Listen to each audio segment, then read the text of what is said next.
దక్షిణామూర్తికి ధ్యాన మంటపమే కడతారు తప్ప దేవాలయం కట్టారనుకోండి మళ్ళీ అల్లరి మొదలు. ఎందుకని? అక్కడ కూడా కొబ్బరికాయ పట్టుకొస్తే ఢామ్మన కొబ్బరికాయ కొట్టాలి, అక్కడి నుంచి దాన్ని నైవేద్యం పెట్టాలి, ఓ షోడశోపచార పూజ, అభిషేకం, దానికి నీరాజనం, మంత్రపుష్పం, అక్కడికి వచ్చి ఓ పూజ చేయించుకునేవాడు. ఇంకా నువ్వు ప్రశాంతంగా దీన్ని చూస్తావా? నీ మనసు అట్టెడుతుంటుందా? ఏట్రా వీడు ప్యాంటు చొక్కా వేసుకొచ్చేసి పూజలు ఏంట్రా అనుకుంటావు. కదిలిపోయిందా లేదా మళ్ళీ? అందుకే దక్షిణామూర్తి దగ్గరికి వెళితే ధ్యాన మంటపం కడతారు. ధ్యాన మంటపం అంటే ఏంటంటే అక్కడ ఇంకా మాట మాట్లాడరు. బయటి గోడ ఏది ఉందో అక్కడి నుంచి మాట్లాడడం మానేయాలి. అలా మాట్లాడారనుకోండి లోపలికి వెళ్ళి ఆ మూర్తి వైభవాన్ని పాడు చేసిన వాళ్ళు అవుతారు, ఆయనకి చిరాకు వస్తుంది. కాబట్టి బయట గోడ దగ్గర నుంచి మౌనం, ఏమీ మాట్లాడకుండా లోపలికి వెళ్ళి కూర్చుంటారు. ఇప్పుడు మీరు మాట్లాడకుండా కూర్చుంటే సగం భావాలు తమంత తాము అడిగిపోతాయి. మాట్లాడలేదు కదా, గొడవకు అవకాశం లేదు, ప్రశాంతంగా ఉంటాడు.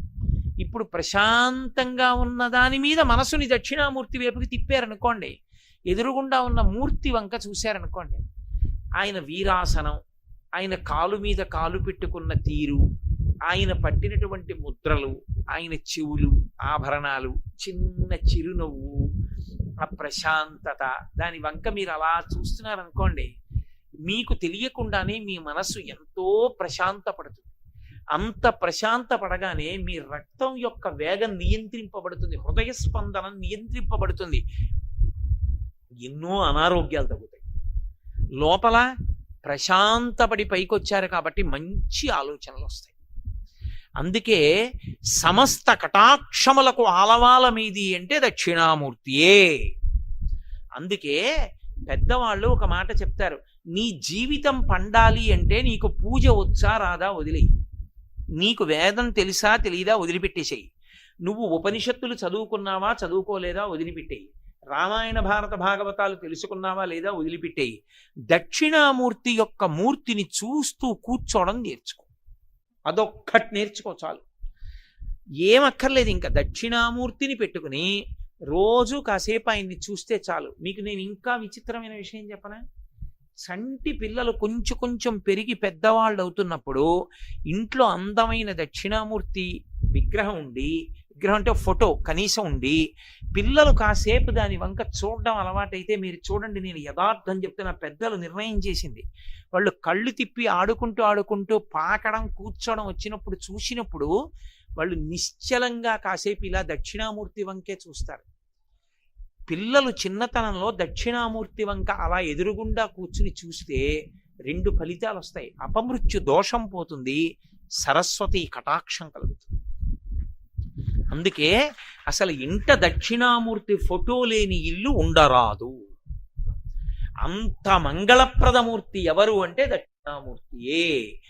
అటువంటి దక్షిణామూర్తి అంతటి వైభవం కలిగినటువంటి స్వామి కనుక ఆయన గురించి చెప్తూ ఏమన్నారంటే, అయ్యా ఆయన మూర్తి స్వరూపంలో లేనివాడు, కానీ ఇవన్నీ నిర్వహిస్తున్న వాణ్ణి చూడాలని నువ్వు తాపత్రయపడ్డావు కనుక నీకు ఎదురుగుండా అలా కనపడుతున్నాడు. ఇప్పుడు ఆయన గురించి చెప్పేటటువంటి శ్లోకం ప్రారంభం చేస్తూనే చిత్రం అంటూ మొదలెట్టారు. అలా శ్లోకం ఎక్కడా ప్రారంభం కాల. ఈశ్వరుడి స్తోత్రం, ఈశ్వరుడికి సంబంధించిన ధ్యాన శ్లోకం, అలా మొదలైన శ్లోకం ఒక్క దక్షిణామూర్తికే ఉంది. చిత్రం అని మొదలెట్టారు. చిత్రం అంటే అబ్బా చాలా ఆశ్చర్యం అని. ఏమిటి ఆశ్చర్యం? ఏమిటి ఆశ్చర్యమో నువ్వు ఆ శ్లోకం అర్థమైతే నీకు తెలుస్తుంది. అప్పుడు నీకు దాన్ని చూడాలని కుతూహలం పుడుతుంది. లోకంలో ఆశ్చర్యం అన్నాను అనుకోండి, నేను మీకు చూడాలనిపిస్తుంది. మీకు తెలుసా, నేను మీకు ఒక విషయం చెప్తాను, మీరు తెల్లబోతారు. నేను ఒక సరోవరం చూశాను. ఆ సరోవరంలో నీళ్లలోంచి ఎప్పుడు అగ్ని జ్వాలలు పైకొస్తూ ఉంటాయి. ఎంత విచిత్రం అంటే, మనం ఒకవేళ ఆ సరోవరంలో స్నానం చేస్తూ అగ్ని జ్వాలల్లోంచి అలా బయటికి వచ్చినా ఒళ్ళు కాలదు. ఎంత ఆశ్చర్యం అని నేను అన్నాను అనుకోండి. నేను వేదిక దిగిపోయాక మీరు ఏమంటారు? ఏమంటే అది ఎక్కడుందండి అని అడుగుతారా అడగరా? ఆశ్చర్యం అని అనగానే చూడాలని కుతూహలం కాదు. అలా ఎందుకు మొదలెట్టారు శ్లోకాన్నంటే, అది ఏమిటో తెలుసుకోవాలని కుతూహలం కలిగితే పనికి మాలిన కుతూహలాల వల్ల పాడైన వాడు ఈ కుతూహలం వల్ల బాగుపడతాడు. ఎందుకంటే లోకంలో అన్నీ చెడ్డవే కావు, కొన్ని మంచి ఉంటాయి. ఆయన ఎప్పుడూ దేవుడి గురించి ఏడుస్తుంటాడన్నాడు అనుకోండి, మంచి ఏడుపు కాదు. ఎప్పుడూ దేవుడి గురించి ఏడుస్తున్నాడంటే మంచిదే. ఎప్పుడూ పెళ్ళం గురించి ఏడుస్తుంటాడండి అన్నాను అనుకోండి, వాడి కర్మ అంటాడు కాదు. దేని గురించి ఏడుస్తున్నాడు ప్రధానం, ఏడవడం ప్రధానం కాదు. దేని గురించి ఏడుస్తున్నాడో అది గొప్పది. ఎప్పుడు ఏ మంచి పని చేద్దామా అని ఏడుస్తుంటాడండి ఆయన అన్నారు అనుకోండి, మహానుభావుడు అండి అని దండం పెడతారు. ఎప్పుడు ఎవడది ఏమి తూపోదామా అని ఏడుస్తుంటాడండి అన్నాను అనుకోండి, చీ దుర్మార్గుడు, వాడు ఎప్పుడు ఏ సమయంలో బయట కనపడతాడో చెప్పండి అంటే అంటారు. అవునా కదా? ఏడవడం కాదు, దేని కొరకు ఏడుస్తున్నాడు గొప్ప. కామం ఉండడం తప్పు కాదు, దేని మీద కామం ఉంది ప్రధానం. కేవలం లౌకిక విషయముల మీద కామం అనుకోండి, ఆయన పూజనీయుడు కాడు. భగవత్కామం అనుకోండి, భగవంతుని యందు కోరికున్నవాడు అనుకోండి, పూజనీయుడు కాదు. కామం తప్పనకూడదు, ఏ కామం అని అడగాలి, అప్పుడు తప్పో ఒప్పో చెప్పాలి. అంతేగాని ఆయనకి విశేషమైన కామం అండి అన్నాను అనుకోండి, చీ దుర్మార్గుడు అనేకూడదు. ఆయనది భగవత్కామం అయితే నువ్వు లెంపలేసుకోవాలి. మళ్ళీ ఎందుకు వచ్చింది, ఏ కామం అని అడగాలి. కాబట్టి కోరిక ఉండడం తప్పు కాదు, ఏడవడం తప్పు కాదు. దేని మీద కోరిక, దేని మీద ఏడుపు, అది తెలుసుకుని చెప్పాలి. చిత్రం, కుతూహలం. చిత్రం అనగానే ఆశ్చర్యం.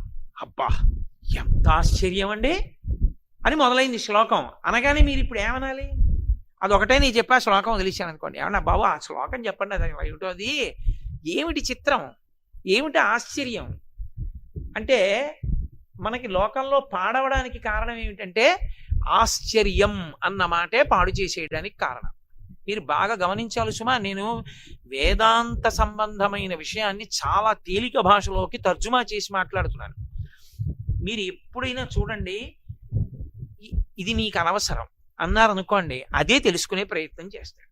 లోకంలో పాడైపోవడానికి కారణం అక్కడే ఉంటుంది. ఈ వయసులో నీకు ఇది అనవసరం అని మీరు అన్నారనుకోండి, వాడు అదే తెలుసుకోవాలని చూస్తాడు. ఒరే నీకు ఎప్పుడు ఏది అవసరమో నాకు తెలుసు, అప్పుడు నేను నీకు సమకూరుస్తానన్న తండ్రి మాట విని కుతూహలాన్ని చంపేసుకున్నాడు అనుకోండి. మా నాన్నగారు ఏది చూడమన్నారో, ఏది వినమన్నారో, ఏది చదవమన్నారో, ఏది చెయ్యమన్నారో అదే చేస్తానన్నాడు అనుకోండి, బాగుపడిపోయాడా లేదా? అక్కర్లేని వాటి మీద కుతూహలమే కదా మనిషిని పాడి చేసేది. ఇప్పుడు ఆ కుతూహలాన్ని తిప్పాలి, ఇంకొక వేపుకి తిప్పాలి. దేని వేపుకి తిప్పితే బాగుపడతాడో అటు వేపుకి తిప్పాలి. వీడికి ఎలాగో అలవాటు ఉంది, ఏదైనా ఆశ్చర్యం అంటే ఏమిటండి అది అంటుంటాడు. అందుకని అలా మొదలెట్టారు. ఏమిటండి అది అంటాడేమో, అన్న తర్వాత తెలుసుకుంటాడేమో, తెలుసుకుని చూడడానికి ఎడతాడేమో, విడితే బాగుపడతాడు. కాబట్టి చిత్రం ఏమిటి? వటతరోర్మూలే వృద్ధా శిష్య గురుర్యువా గురోస్తు మౌనం వ్యాఖ్యానం శిష్యాస్తు చిన్న సంశయా. దక్షిణామూర్తి అన్నమాట వాడలేదు, వాడకుండా చెప్తున్నారు శ్లోకం. చిత్రం ఆశ్చర్యం. ఏమిటి ఆశ్చర్యం? వటతరోర్మూలే, ఇది ఆశ్చర్యం. వటతరువు అంటే, వట అన్న మాటకు అర్థం ఏంటంటే మర్రి చెట్టు, మర్రి అని. తరువు అంటే చెట్టు, మూలే అంటే దాని మొదట్లో. మర్రి చెట్టు మొదట్లో కూర్చున్నాడు.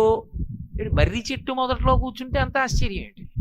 ఏ మర్రి చెట్టు మొదట్లో కూర్చోరా? మర్రి చెట్టు ఉంటుందా? లేకపోతే దానికి అంత గొప్పగా మాట్లాడడం ఎందుకు? ఋషి మాట్లాడాడు అంటే ఏదో అర్థం ఉంది అని గుర్తు, లేకుండా మాట్లాడడం. ఇన్ని చెట్లుంటే దక్షిణామూర్తి అన్నీ వదిలేసి అశ్వత్థ వృక్షం ఉందిగా, రావి చెట్టు కింద కూర్చోవడం మానేసి మర్రి చెట్టు కింద ఎందుకు కూర్చున్నాడు? దాన్ని జాగ్రత్తగా తెలుసుకోవాలి. వట అన్న మాటకి సంస్కృతంలో అర్థం ఏమిటంటే, వటవృక్షము అన్నదానికి ఒక లక్షణం ఉంటుంది. ప్రపంచంలో అన్ని జీవులు కూడా చేతితో నోటితో నీళ్లు తాగుతాయి. చేతులున్నవన్నీ చేతితో పట్టుకు తాగుతాయి, ప్రధానంగా నోటితో తాగుతాయి. కాళ్ళ ద్వారా నీళ్లు తాగేవి ఏవి ఉండవు. కాళ్ళతో నీళ్లు తాగుతుందండి, దాహమేస్తే నీళ్లలో కాళ్ళెట్టి పీల్చుకునేవి ఉండవు. కింద నుంచి పైకి లాగవు, పైనుంచి కిందకు వదులుతాయి నీటిని. ఒక్క చెట్లు మాత్రం కింద నుంచి పైకి లాగుతాయి, పాదాల్లోంచి నీటిని తలకెక్కించుకుంటాయి, వేళ్లల్లోంచి పైకి కదా ఎక్కుతాయి. అసలు చెట్టే విచిత్రం. సృష్టిలో చెట్టు చాలా విచిత్రం. ఎందుకో తెలుసా? అది పాదాలతో నీళ్లు లాగుతుంది. పాదాలతో నీళ్లు లాగడం ఒక ఎత్తు అయితే, ఎక్కడానికి ఉపయోగపడుతుంది. ఎత్తి ఎక్కడానికి ఉపయోగపడేది ఏదంటే, లోకంలో తనంత తాను ఏర్పడింది చెట్టు ఒకటే. మీకు ఎప్పుడైనా దూరంగా ఉన్న చూడాలంటే సాధనము తనంత తానేదో తెలుసా? చెట్టే. మీరు అందుకే రామాయణం కానీ భారతం కానీ పరిశీలన చేస్తే, నీళ్ళు ఎక్కడున్నాయిరా అన్నారనుకోండి, చెట్టెక్కి చూడంటారు. రాముడు లక్ష్మణస్వామితో అంటాడు, చెట్టెక్కి చూడు ఎక్కడుందో సరోవరం అంటాడు. చెట్టు ఎక్కితే నీళ్లు కనపడతాయా? కనపడచ్చు, కనపడకపోవచ్చు. దేన్ని బట్టి కనిపెడతారో తెలుసా? చెట్టు పక్షుల కాలవాలం. తడిరెక్కలు కలిగిన పక్షులు వస్తూ ఉంటే దాన్ని బట్టి ఆ దిక్కుగా సరోవరం ఉందని తెలుసుకుంటారు. కాబట్టి చెట్టు ఎక్కడానికి ఉపయోగపడుతుంది. పైకెక్కడానికి ఉపయోగపడే సాధనం ప్రపంచంలో తనంత తాను ఈశ్వర సృష్టిలో వచ్చింది చెట్టు. కింద నుంచి పైకి నీరు లాగుతుంది, అదొక ఎత్తు. వట అన్న శబ్దానికి అర్థం ఏమిటంటే ఎంత ఎండలోంచి వచ్చినా నీడనివ్వగలిగినది అయి ఉంటుంది. అలా ఎందుకు ఇస్తుందో తెలుసా? వటవృక్ష ఛాయ యందు విశ్రాంతి పొందినాడు అంటారు. బాటసారులందరూ మర్రి చెట్టు దగ్గరికి వెడితే సద్యన్నపు మూట విప్పుకుని తింటారు. రావి చెట్టు కింద తినరు. ఎందుకో తెలుసా? రావి చెట్టు కింద తినకపోవడానికి ఒక కారణం ఉంది. రావి చెట్టు చప్పుడు ఎక్కువ చేస్తుంది. మీరు ఎప్పుడైనా చూడండి, చిన్న గాలి వేసింది అనుకోండి, మీరు ఏ వేప చెట్టు దగ్గర, కుంకుడి చెట్టు దగ్గర, మామిడి చెట్టు దగ్గర కళ్ళు మూసుకు కూర్చున్నారనుకోండి, గాలి వేస్తే పెద్ద చప్పుడు ఉండదు. రావి చెట్టు దగ్గర కూర్చోండి, తుఫాను వచ్చినట్టు ఉంటుంది. అంత గలగల గలగల కదులుతాయి ఆకులు. మర్రి చెట్టు ఉందనుకోండి, మర్రి చెట్టు ఇచ్చినంత నీడ ఇక ఏ చెట్టు ఇవ్వదు ప్రపంచం. ఒక్క మర్రి చెట్టుకే సాధ్యం. కారణం ఏమిటో తెలుసా? తన మూలాన్ని తానే కమ్ముకుంటుంది గుండ్రంగా. అది ఒక్క మర్రి చెట్టుకే శాఖా విస్తరణ. అది మిగిలిన అన్ని చెట్లు కూడా మొదలు నశించిందనుకోండి, ఏ కారణం చేతనైనా కూడా కొన్ని కొన్ని కారణాలకి మొదళ్ళు పోతాయి చెట్లకి. ఎందుకు పోతాయంటే చెట్టుకి తొర్ర వస్తుంది ముందు. ఆ కాండంలో పెద్ద కాండం అయిన తర్వాత కాండంలో తొర్ర వస్తుంది, తొర్రలో పుచ్చు వస్తుంది. పుచ్చులో విరిగిపోయిన కర్ర మొక్కలన్నీ పడతాయి. ఈ దుర్మార్గులైన వాళ్ళు ఏం చేస్తుంటారంటే తొర్రలోకి తీసుకెళ్లి కొన్ని వస్తువులు దాస్తూ ఉంటారు. ఏ పని మీదో వెడుతూ ఆ తొర్రలోకి తీసుకెళ్లి అగ్గిపెట్టి అవి పెడుతూ ఉంటారు. ఎవడో ఒక దుర్మార్గుడు పొరపాటున ఒక నిప్పు రవ్వను అందులో పడేశాడు అనుకోండి తొర్రలో, ఆ చెట్టు పరిస్థితి ఎలా ఉంటుందో తెలుసా? కడుపు నిప్పితో ఊగిపోతూ పైన పెద్దవాళ్లతో మాట్లాడుతున్న వ్యక్తి ఎలా ఉంటాడో అలా ఉంటాడు. అది లోపల కాలిపోతుంటుంది, పైకి పచ్చగా కనపడుతుంది. ఆ తొర్ర కాలిపోయింది అనుకోండి కొన్నాళ్ళకి, ఆ చెట్టు చచ్చిపోతుంది, ఇక నీరు పైకి ఎక్కదు, అందుకని పైన అంతా ఎండిపోతుంది. అలా ఒక మొదలు కాలిపోతే మరణించని ఏకైక చెట్టు మర్రి చెట్టు ఒకటే. మర్రి చెట్టుకు అలా చావు రాదు. ఎందుకో తెలుసా? అది ఆకాశంలోంచి వేళ్ళు దింపుతుంది. కొమ్మ ఇలా వెళ్ళింది అనుకోండి, ఇలా వెడితే అక్కడ ఒక వేరు దింపుతుంది, చెట్టులోంచి వేరు వస్తుంది. అన్నిటికీ భూమిలోనే వేళ్ళు ఉంటాయి, ఇంకా పైకి ఇలా ఎక్కవు. ఒక్క మర్రి చెట్టుకి పైనుంచి కిందకి దిగుతాయి, దిగి అవి భూమిలోకి వెళ్ళిపోతాయి. వెళ్ళిపోయి దాన్ని అవే పెనవేసుకుని మళ్ళీ పెద్ద కొమ్మలాగా నిలబడిన స్తంభంలా తయారైపోతాయి. ఇవి నీళ్లు లాగేస్తాయి, లాగేసి కొమ్మకి ఇచ్చేస్తాయి. అందుకే ఇక్కడికి పోయిందనుకోండి, అక్కడ అలాగే మళ్ళీ బతికేసి మళ్ళీ ఆధార వేళ్ళు దింపేస్తాయి. అందుకే ఒకసారి మర్రి చెట్టు పుట్టిందా ఇక ఆ మర్రి చెట్టుకి చావు ఉండదు. రెండు, మర్రి చెట్టు తన చుట్టూ తాను విస్తరించుకుని వెళ్ళిపోతుంది. ఏం బుద్ధినే అన్నాడు ఋషి అనుకోకండి. వట తరు అన్న రెండు మాటలు వేశాడు అంటే దానికి అంత గూఢమైనటువంటి అర్థం పెట్టి వేశాడు ఆయన. రెండు, మీరు ఒక మార్గాన్ని నిర్మాణం చేసి దాని పక్కన మర్రి చెట్టు వేశారనుకోండి, కొన్నాళ్ల తర్వాత ఇంకా మార్గాన్ని మూసేస్తుంది. మార్గాన్ని మూసే లక్షణం ఉన్న చెట్టు మర్రి చెట్టు. ఎందుకో తెలుసా? అది కొమ్మ ఎలా వెళ్ళి మార్గం నిర్మాణం చేశాం కదండి, ఒక 6 నెలలు పోయిన తర్వాత మళ్ళీ చక్క వాహనం మీద ఇటు ఎడదాం అనుకున్నారనుకోండి, అది కొమ్మ పెంచి మధ్యలోకి ఊడ దింపుతుంది. ఊడ దింపేస్తే ఊడ భూమిలోకి వెళ్ళిపోయి అడ్డంగా పెరుగుతుంది. అప్పుడు ఇంకా వాహనం వెళ్ళదు. అందుకే మర్రి చెట్టు ఎక్కడుందో అక్కడిక కదలికలు ఉండవు, ఆగిపోతాయి. విపరీతమైన నీడనిస్తుంది. రెండు, దాని మొదలు మీరు చేరలేరు. అందుకే మీరు లోకంలో ఒక మాట విన్నారో లేదో, ఊడల మర్రి రెండు అంటారు. ఊడల మర్రి దగ్గరికి ఎవరు వెళ్ళరు. ఎందుకు వెళ్ళరో తెలుసా? అసలు వెళ్ళడం సాధ్యం కాదు. అసలు ఆ మర్రి చెట్టు చూడడానికి వెడతారండి. అడయార్ మర్రి చెట్టు అని మెడ్రాస్లో ఒకప్పుడు ఆ చెట్టు చూడడానికి వెళ్ళేవారు. అది కొన్ని కిలోమీటర్ల మేర విస్తరిస్తుంది. అంతంత దూరాలు పెరిగిపోతాయి మర్రి చెట్లు. పెరిగిపోతే మీరు దాని దగ్గరికి వెళ్ళే ప్రయత్నం చేశారనుకోండి, ఈలోగా ఏమవుతాయంటే ఆ ఆకులన్నీ రాలి బోల్డంత ఎత్తు పెరిగిపోయి అందులో పుట్టలు, రకరకాలైన జీవులు అన్నీ పెరిగిపోతాయి. పెరిగిపోతే మీరు ఈ ఊడలన్నీ దాటుకుంటూ వెళ్ళడం చాలా కష్టం. దాని మొదలు దగ్గరికి వెళ్ళరు. అందుకే తన మొదలు దగ్గరికి వేరొకరు రాకుండా తానే చుట్టుకుని అడ్డగలిగినటువంటి చెట్టు మర్రి చెట్టు ప్రపంచంలో. ఇంకో లక్షణం ఏంటో తెలుసా? మర్రి చెట్టు ఎవ్వరూ పాతరు. మామిడి చెట్టు వేసుకుంటారు, పనస చెట్టు వేసుకుంటారు, నేను మా 4 మర్రి చెట్లు వేసుకుంటాను ఇవ్వండి అని ఎవరు అడగరు.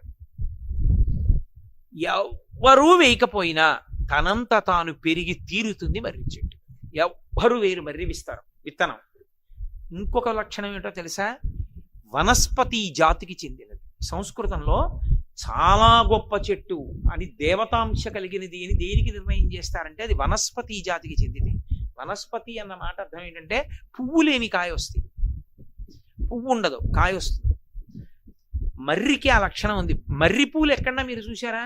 మర్రి పూలు ఉండవు, మర్రి కాయలు ఉంటాయి. ఎక్కడ పడుతుందో తెలియదు. శంకరాచార్యుల వారంతటి వారు దీన్నే వాడారు. చిన్న కాయలో ఉన్న చిన్న గింజ పడి అంత పెద్ద చెట్టు అన్ని ఆధార ఊళ్లతో నిర్మించుకుని పైకి లేచిపోతుంది, పెద్దదైపోతుంది. ఎవ్వరూ వేయకుండా తనంత తానే పెరుగుతుంది. అది ఒకసారి పెరిగితే దానికి చావు లేదు. ఒక తొర్ర పోయినా, ఒక మొదలు పోయినా వేరొక ఊడ దానికి మొదలు. అది అలా ఉంటుంది.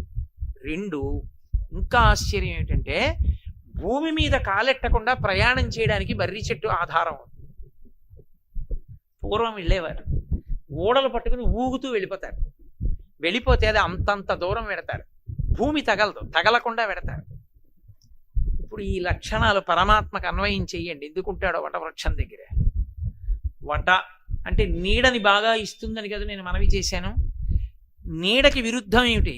ఎండ. ఎండ దేనికి గుర్తు? తాపానికి గుర్తు. మనమందరికీ కూడా తాపం ఉంది, మనందరం కూడా ఓ ఎండలో నించున్నాం. ఏమిటా ఎండ? సంసారం. సంసార భ్రమణ పరితాపోపశమనం అంటారు శంకరాచార్యులు వారి శివానంద లహరిలో.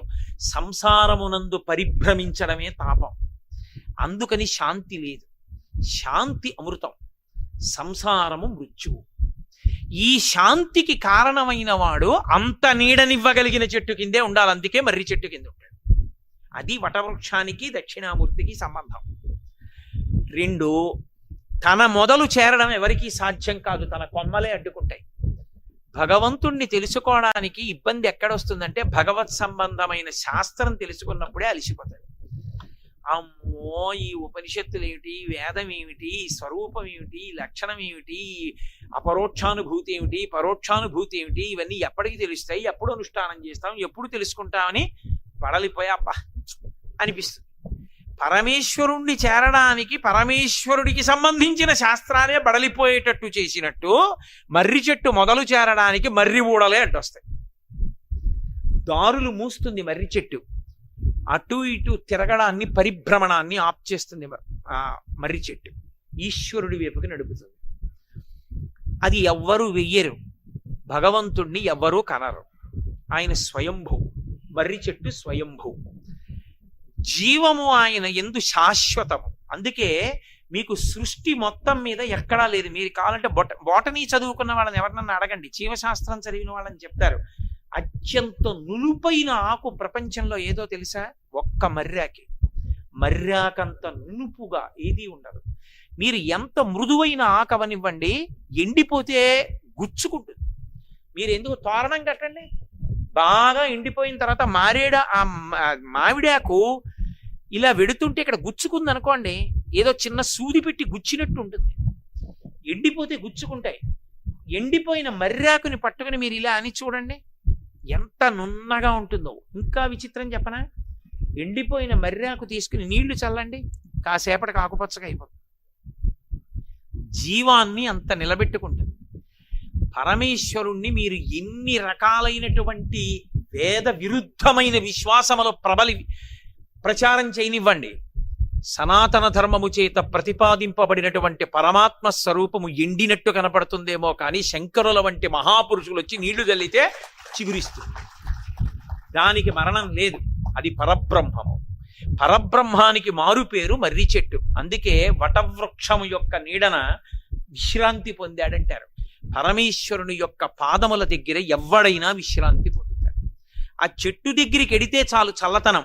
లోకంలో పరమేశ్వరుడికి పర్యాయ పదం ఏది అంటే చెట్టు ఒక్కటే. ఎందుకో తెలుసా?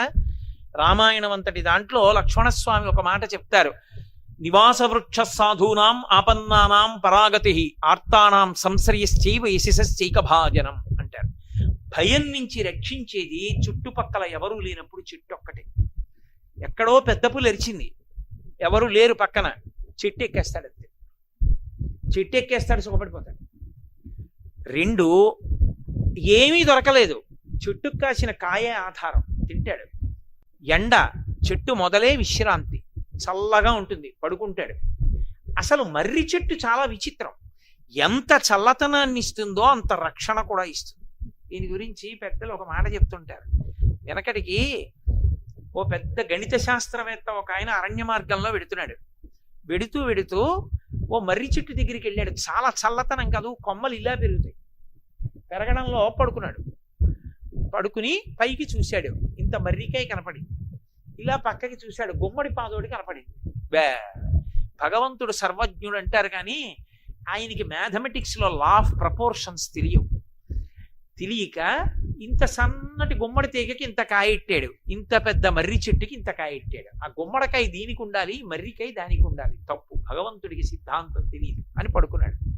కాసేపటికి ఓ మర్రికాయ నుదురు మీద పడింది. లేచన్నాడు, పరమేశ్వరుడికి సిద్ధాంతాలు తెలియడం కాదు, కారుణ్యమూర్తి. గుమ్మడికాయ దీనికి కాసి ఉంటే నా బుర్ర బద్దలయ్యేది అన్నాడు. కాబట్టి మర్రి చెట్టు అంత పెద్దదైనా కాయ చిన్నది పెట్టాడు, ఎందుకంటే సేద తీరాలి జనం. చెట్టుకొక్కదానికి ఒక లక్షణం, ఎవరొచ్చి తన దగ్గర కూర్చున్నా మీరెవరని కానీ, మీరు పుణ్యం చేశారా, పాపం చేశారా, మీరు ఇన్కమ్ ట్యాక్స్ కడుతున్నారా, మీకు ఆదాయం ఎంత, మీరు ధనికుడా, పేద, స్త్రీయా, పురుషుడా, పండితుడా, పామరడా, కులమా, మతమా, వర్ణమా, వర్గమా, ఏమీ అక్కర్లేదు, నీడనిచ్చేస్తుంది. మీరు వెళ్ళాలి, నీడనిస్తుంది. తాను వచ్చి నీడనివ్వదు. అయ్యో ఎండలో ఎలా ఉన్నాడో అని తను రాదు, మీరు వెళ్ళారా నీడనిస్తుంది. మీరెవరో దానికి అనవసరం. కుక్క, పిల్ల, పామ అనవసరం, నీడనిస్తుంది. నివాస వృక్ష సాధూనాం ఆపన్నానాం పరాగతి. పరమేశ్వరుడంతే. ఎవరు ఆయన పాదాల దగ్గరికి వెళ్ళారో వాళ్ళని రక్షించేస్తాడంతే. వాడెవరు ఆయనకు అనవసరం. చెట్టుకి భగవంతుడికి అంత దగ్గర లక్షణం. చెట్టు కదలదు, ఆత్మ కదలదు. ఆత్మకి పర్యాయపదం చెట్టు. అందుకే చెట్లు కదిలి వెళ్ళవు. కదిలే చెట్లు ఒక్క శ్రీశైలంలోనే ఉన్నాయి. ఒక్క శ్రీశైలంలోనే ఒక ప్రత్యేకమైన పర్వత ప్రాంతంలో చెట్లు తమంత తాము లేచి వెళ్ళిపోతుంటాయి, వెళ్ళిపోయి ఇంకొక చోట దిగుతుంటాయి. శ్రీశైలంలోనే చాలా మంది చూశారు ఆ చెట్లు వెడుతుంటాయి. అవి అకస్మాత్తుగా లేచి వెడుతుంటాయి. ఇప్పటికీ అటువంటి చెట్లు ఉన్నది ఒక్క శ్రీశైల పర్వతాల్లోనే ఉన్నాయి. కాబట్టి సాధారణంగా లోకంలో చెట్లు మాత్రం లేవవు, భూమిలోనే అలా నిలబడి ఉంటాయి. కదలనిది ఆత్మ. ఆత్మకి పర్యాయపదం చెట్టు, పరమేశ్వరుడికి పర్యాయపదం చెట్టు. స్వయంభూ, తనంత తాను పుట్టేది, మరణము లేనిది మర్రి చెట్టు. ఆ మర్రి చెట్టు మూలంలో దక్షిణామూర్తి కూర్చున్నాడు. అది కారణం. అందుకే ఎప్పుడైనా సరే జ్ఞానం చెప్పేటప్పుడు మర్రి చెట్టు కిందే కూర్చుంటాడు. మీరు చూడండి, నేను మీకు ఈ తత్వాన్ని విచారణ చేసేటప్పుడు మీతో ఒక మాట నేను మనవి చేస్తాను. శ్రీ మహావిష్ణువుకి కొన్ని పేర్లున్నాయి. క్షీరాబ్ధిశయనుడు, శ్రీరంగశాయి అని పేర్లు ఆయనకి. క్షీరాబ్ధిశయనుడు అంటే ఆ పాలకడల ఎందు పడుకుంటాడు. శేషసాయి, శేషశయనంలో పడుకుంటాడు పాము మీద. అలాగే శ్రీరంగశాయి, శ్రీరంగశయనం, శ్రీరంగంలో పడుకుంటాడు విమానంలో అని. ఇలా పడుకున్నటువంటి విష్ణువు మీకు ఎప్పుడైనా ఐశ్వర్యాన్ని ఒక్కదాన్ని ఇస్తాడు. క్షీరాబ్ధిశయనంలో ఉన్నవాడు కానీ, శ్రీరంగశయనంలో ఉన్నవాడు కానీ, శేషశయనంలో ఉన్నవాడు కానీ మీకు లక్ష్మీ కటాక్షం ఇస్తాడు. ఎందుకంటే కదులుతూ ఉంటాడు. కదలకుండా జ్ఞానం ఇవ్వవలసి వచ్చిందనుకోండి, ఒక్క మర్రాకు మీదే పడుకుంటాడు, మర్రి చెట్టు కిందే కూర్చుంటాడు. విష్ణువైనా శివుడైనా అంతే. ఆ చెట్టు లక్షణం అది. అందుకే మీరు చూడండి, అదే శ్రీకృష్ణ పరమాత్మ మార్కండేయ మహర్షికి జ్ఞానం ఇవ్వాలనుకున్నారు. మార్కండేయుడి ఆయుర్దాయం అటువంటిది. మీరు మొన్ననే విన్నారు అరణ్య పర్వంలో. మొత్తం లోకాలన్నీ ప్రళయంలో మునిగిపోయి కటిక చీకటైపోయింది, నీటితో నిండిపోయి ఒక్క మార్కండేయుడు మిగిలిపోయాడు. అరే ఇప్పుడు పరబ్రహ్మం ఏం చేస్తుంటుందిరా చూడాలనుకున్నాడు. అక్కడే కనబడ్డాడు. ఓ మర్రా కోటి తేలుతోంది నీళ్ల మీద, దాని మీద పడుకుని ఉన్నాడు కృష్ణ భగవానుడు. కరారవిందేన పదారవిందం ముఖారవిందే వినివేశయంతం వటస్య పత్రస్య పుటేశయానం బాలం ముకుందం మనసా స్మరామి. అక్కడ ఇంకా కృష్ణ అనరు, ముకుందం, మోక్షాన్ని ఇచ్చేవాడు, జ్ఞానప్రదాతగా ఉంటాడు. ఆ కాలి వేలు తీసి నోట్లో పెట్టుకుని చీకుతూ పడుకుని ఉన్నాడు. పెద్ద మర్రి చెట్టు ఒకటి కనపడింది. అరే అంతా నీటితో నిండిపోతే మర్రి చెట్టు ఒక్కటి ఉంది, ఆకు మీది పిల్లాడు పడుకున్నాడు. అని మార్కండేయ మహర్షి అక్కడికి వెళ్ళి నిలబడి, ఎవరు నువ్వు, ఈ లోకమంతా ప్రళయంలో ఉంటే ఇక్కడ ఒక్కడివి ఎలా ఉన్నావు అన్నాడు. ఆయన కళ్ళు విప్పి దా లోపలికి వెళ్ళన్నాడు. ఆ పిల్లాళ్ళలోకి వెళ్ళాడు మార్కండేయ మహర్షి. ఆ లోపల దర్శనమైంది. లోకాలన్నిటినీ తన బొజ్జలో పెట్టుకు పడుకున్నాడు.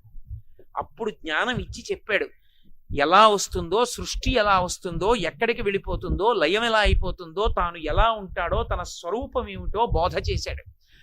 జ్ఞానం ఇవ్వవలసి వస్తే అది శివుడా విష్ణువా వదిలేయండి, మర్రి చెట్టునే ప్రధానం చేసుకుంటారు. కారణం ఒక్కటే, మర్రి చెట్టు స్వయంభూ ఈశ్వర స్వరూపం. అందుకే ఇప్పటికీ పెద్దలకి కొంతమందికి అలవాటు ఉంటుంది, రహదారి మీద వెళ్ళిపోతుంటే పెద్ద మర్రి చెట్టు కనపడింది అనుకోండి, దిగి చెప్పులు ఇప్పి నమస్కారం చేస్తారు. అవకాశం ఉంటే ఒకసారి కాళ్ళు చేతులు కడుక్కుని ఆచమనం చేసి నమస్కారం చేసి పెడతారు. ఎందుకంటే మర్రి చెట్టు కనపడింది అంటే పరమేశ్వరుడు మీకు దర్శనం ఇచ్చినట్టే. మర్రి చెట్టు మొదట్లోకి వెళ్ళి కూర్చుంటే మీరు పరమేశ్వరుడి ఒళ్ళో కూర్చున్నట్లే. మర్రి చెట్టు యొక్క గొప్పతనాన్ని శాస్త్రములు అలా శ్లాఘించాయి. అంత గొప్పది. పైగా అపారమైన దయ కలిగిన చెట్టు అని గుర్తేమిటో తెలుసా? పాలు ఓడుతుంది. పాలు ఓడితే అవి మాతృత్వం ఉన్న చెట్లని గుర్తు, అంటే పరమ కారుణ్యాన్ని కలిగి ఉన్నవి అని గుర్తు. మర్రి పాలు కారుస్తుంది. మర్రి పాలు దేనికి పనికి వస్తాయో తెలుసా? దేనికి పనికిరావు. మర్రిపాలు దేనికి వాడతారంటే, పరమ వైరాగ్యాన్ని పొందిన వాళ్ళు మర్రిపాలు తల మీద పోసుకుంటారు. పరమ వైరాగ్యం, వైరాగ్యం రావడం అంటే దానికి సుముహూర్తాలు ఉండవు, అకస్మాత్తుగా వస్తుంది. చెయ్యి దిక్కుమాలిన సంసారం అనిపించింది అనుకోండి, అంతే, వాడు ఏమైపోతాడో తెలియదు. పరమ వైరాగ్యం వచ్చిన వాడు మొట్టమొదట పట్టించుకోవడం మానేసేది దేని గురించి అంటే జుత్తు గురించి మానేస్తాడు. అందుకే జుత్తు ఇలా పిచ్చుకుల గోళ్ళల్లా కట్టేసి అట్టలు కట్టేస్తుంది. ఇక తన రూపాన్ని ఎవరు చూడకూడదని, తనని ఎవరు గుర్తుపట్టకూడదని, పూర్వాశ్రమంలో తనెవరో తెలుసుకుని మళ్ళీ ఆ పేరు పెట్టి పిలుస్తారేమో, పిలిచి మాట్లాడతారేమో, తనని అలా ఎవరు పలకరించకూడదు అనుకుంటే ఏం చేస్తారంటే, పరమ వైరాగ్యం వచ్చేసిన వాళ్ళు వెంటనే భగవంతుణ్ణి మనసులో పెట్టుకుని వాళ్ళు వెంటనే ఉపయోగించే పాలు మర్రిపాలు ఉపయోగిస్తారు. ఎంత పెద్ద జుత్తుండనివ్వండి, మర్రిపాల చుక్క కాని పడిందా, ఎక్కడ మర్రిపాల చుక్క పడిందో అక్కడ జుత్తు తీసేయాలి తప్ప ఇక దువ్వడానికి పనికిరాదు, తిత్తి అయిపోతుంది. అందుకే శ్రీరామాయణంలో రామచంద్రమూర్తి అరణ్యవాసానికి బయలుదేరి వెళ్ళిపోయే ముందు లక్ష్మణస్వామిని పిలిచి మర్రిపాలు పట్టరారా అన్నాడు. అంటే మర్రి చెట్టు దగ్గరికి వెళ్ళి పాలు పట్టుకొచ్చాడు. నా తల మీద పోయి అన్నాడు. ఏడిచాడు లక్ష్మణుడు. నిన్ను మూర్ధాభిషిక్తుణ్ణి చేస్తాం, యవరాజ్య పట్టాభిషేకం చేసుకుంటాం అనుకున్నాం, నీ తల మీద అన్నయ్య నేను మర్రిపాలు పోస్తున్నాను అన్నయ్య అన్నాడు. పొయ్యరా అన్నాడు. ఆ మర్రిపాలు పోస్తే ఆ మర్రిపాలతో అట్టలు కట్టేట్టుగా తలని కుదురు కట్టేసుకున్నాడు. అంటే తండ్రి మాటని నిలబెట్టడానికి అంత దృఢ దీక్షతో అరణ్యవాసం చేశాడు. అంత గొప్ప కేశపాశ ఉన్నటువంటి రామచంద్ర ప్రభు. కాబట్టి మర్రిపాలు పరమ వైరాగ్యానికి గుర్తు. అందుకే లోకంలో మర్రి చెట్టు లాంటి చెట్టు ఇంకా లేదు. మర్రి చెట్టు అంత దైవ సంబంధమే. మర్రి కొమ్మలు, మర్రి కొమ్మలకు ఉండేటటువంటి ఆ పుల్ల మొక్కలు ఎండిపోతే హోమంలో వాడతారు, హోమద్రవ్యంగా వాడతారు. దాని యందు అగ్ని తేజస్సుంటుంది. మర్రితో ప్రత్యేకంగా హవనం చేస్తారు. ఇన్ని చేసేటటువంటి విశేషాలు అందులో ఉన్నాయి. సరే, ఇక మర్రి చెట్టునే నేను పట్టుకున్నాను అనుకోండి, 2 రోజులు మర్రి చెట్టే సరిపోతుంది. కాబట్టి ఇంకా మర్రి చెట్టును ఆపేస్తాను. కాబట్టి చిత్రం వటతరోర్మూలే, అదిగో అటువంటి మర్రి చెట్టు మొదట్లో కూర్చున్నాడయా. ఏం ఆశ్చర్యం, ఏమి ఆశ్చర్యం అంటే మర్రి చెట్టు మొదట్లో కూర్చున్నాడండి అంటే ఏమంటే ఇంకో చోట కూర్చో, అక్కడ దాకా వచ్చా కాళ్ళు ఎప్పెట్టాయా అని కాదు. మర్రి చెట్టే ఈశ్వరుడు, ఈశ్వరుడే మర్రి చెట్టు. మర్రి చెట్టు నీడన ఇంకొక చెట్టు పుట్టదు, ఎందుకంటే అది పెరగనివదిహ. ఒకసారి భగవంతుణ్ణి తెలుసుకోవడానికి జ్ఞానం పనికొచ్చిన తరువాత ఇంకొక జ్ఞానం అన్నది అవసరం లేదు. జ్ఞానము అంటే ఏది అంటే భగవంతుని తెలుసుకొనుట. భగవంతుని తెలుసుకోవడానికి పనికొచ్చిన చదువే చదువు, మిగిలిన చదువులు పనికి మాలిన చదువులు. కుక్షింభరత్వము, కడుపు నింపుకోవడానికి, బయట విభూతులు పొందడానికి, సన్మానాలు సత్కారాలు గౌరవాలు పొందడానికి పనికొస్తాయి. ఒక్క భగవంతుణ్ణి తెలుసుకోవడానికి పనికొచ్చిన చదువు, ఇక తాను పుట్టవలసిన అవసరం లేకుండా చెయ్యగలిగిన చదువు. అందుకే ప్రహ్లాదుడు చదివించి ననుగురువులు చదివితి ధర్మార్థముఖ్య శస్త్రంబులునే చదివినవి కలవ పెక్కులు చదువులలో మర్మమెల్ల చదివితి తండ్రి అన్నాడు. చదువులలో మర్మమెల్ల చదివితి తండ్రి అంటే విద్, వేదం చదువుకున్నాడండి అంటారు. వేదం చదువుకుంటే గౌరవం ఎందుకు ఇస్తారంటే వేదము అన్నది విద్ అన్న ధాతువులంతో వచ్చింది. విద్ అంటే తెలుసుకొనుట. ఏది తెలుసుకోవడానికి వేదం సాధనమో అది చదువుకున్నాడు. అది అదృష్టం, అందుకు నమస్కారం. కాబట్టి పరమేశ్వరుణ్ణి తెలుసుకోవడానికి ఇంకొక సాధనం లేదు, పరమేశ్వరుడే సాధనం. భగవంతుణ్ణి తెలుసుకోవడానికి నేను ఏవేవో చేశాననుకోండి, అవేమీ నన్ను భగవంతుణ్ణి తెలుసుకునేటట్టు చెయ్యవు. దాని చేత ప్రీతి పొందిన పరమేశ్వరుడు ఆయన నాకు తెలియడానికి అవకాశం ఇస్తాడు. దేవీ శృతిం భగవతీం ప్రథమే పుమాంసః తత్సద్గణౌఘ మణికోశ గృహం గృణంతి తద్వారపాటన పటూని చ ఇతిహాస సంతస్వర పరపురాణి పురస్సరాణి అంటారు పరాశర భట్టర్లు శ్రీగుణరత్నకోశం చేస్తూ. అమ్మా, ఈ పురాణాలు కాని, వేదాలు కాని, శృతులు కాని, స్మృతులు కాని, ఈ కావ్యాలు కాని, ఇవన్నీ ఏమిటంటే భగవంతుడు ఎక్కడున్నాడో చెప్తాయి. ఎక్కడున్నాడో చెప్తాయి తప్ప భగవంతుడి దర్శనాన్ని చేయించలేవు. భగవంతుడి దర్శనం ఎవరు చేయిస్తారు? ప్రీతి పొందిన భగవంతుడు చేయిస్తాడు. నేను భక్తితో బతుకుతున్నాను అనుకోండి, నా భక్తికి మెచ్చిన పరమేశ్వరుడు ఒకనాడు నాకు కనపడాలి. ఆయన జ్ఞానం ఇవ్వాలి. ఆయనే ఓరి పిచ్చాడా ఇక్కడే ఉన్నాను రా అని నాకు అనుభవంలోకి తేవాలి తప్ప అప్పటి వరకు నేనేమనుకుంటాను, ఎక్కడో ఉన్నాడంటాను. అందుకే దూరంగా ఉన్నవి చూడ్డానికి చెట్టు ఎక్కుతారు. ఎక్కడానికి పనికొస్తుంది చెట్టు అంటే? మిగిలిన ప్రాణులన్నీ వెన్నుపాము అడ్డంగా పుడతాయి, మనుష్యుడు ఒక్కడే నిలువు వెన్నుపాముతో పుడతాడంటే ఊర్ధముఖ చలనం చెయ్యాలి, పైకెక్కాలి. అందుకే ఈశ్వరుల దేవాలయాలన్నీ స్వయంభూ దేవాలయాలు కొండల మీద ఉంటాయి. ఎందుకంటే ఎక్కాలి నువ్వు జీవితంలో, పైకెక్కితే తప్ప ఈశ్వర దర్శనం అవదు, ఊర్ధ్వముఖ చలనం చెయ్యాలి. ఆ ఊర్ధ్వముఖ చలనం చేయడానికి పైకెక్కడానికి చెట్టు ఆధారం. చెట్టు ఎక్కితే దూరంగా ఉన్నది కనపడుతోంది. దూరంగా ఉన్న కనపడింది ఏమవుతుంది? నీ తృప్తి కలగాలంటే దూరంగా ఉన్నది నువ్వైపోవాలి. ఇప్పుడు నాకు దాహంగా ఉందండి, నేను అలా వెళ్ళిపోతున్నాను, సరోవరం కనపడింది, నా దాహం తీరిపోతుందా? నీళ్లు తీసుకుని పక్కన పట్టుకుని ఏవో పెద్ద పెద్ద అరుపులు వినపడుతున్నాయి, క్రూర మృగాలు, బాబాయ్ కొంచెం దూరంగా వెళ్ళి తాగుదామని వెళ్ళిపోతున్నాను. నా దాహం తీరుతుందా? తీరదు. ఈ నీళ్లు తాగేశాను కాస్త దూరం వెళ్ళి. ఇప్పుడు సరోవరంలో ఉన్న నీళ్లు, నా చేతిలో ఉన్న నీళ్లు నేనైపోయాయి. ఇప్పుడు ఏమైపోయింది? దాహం తీరిపోయింది. నా నీళ్లుగా ఉన్నంతసేపు దాహం పోలేదు, ఆ నీళ్లు నేనైపోయినప్పుడు దాహం పోయింది.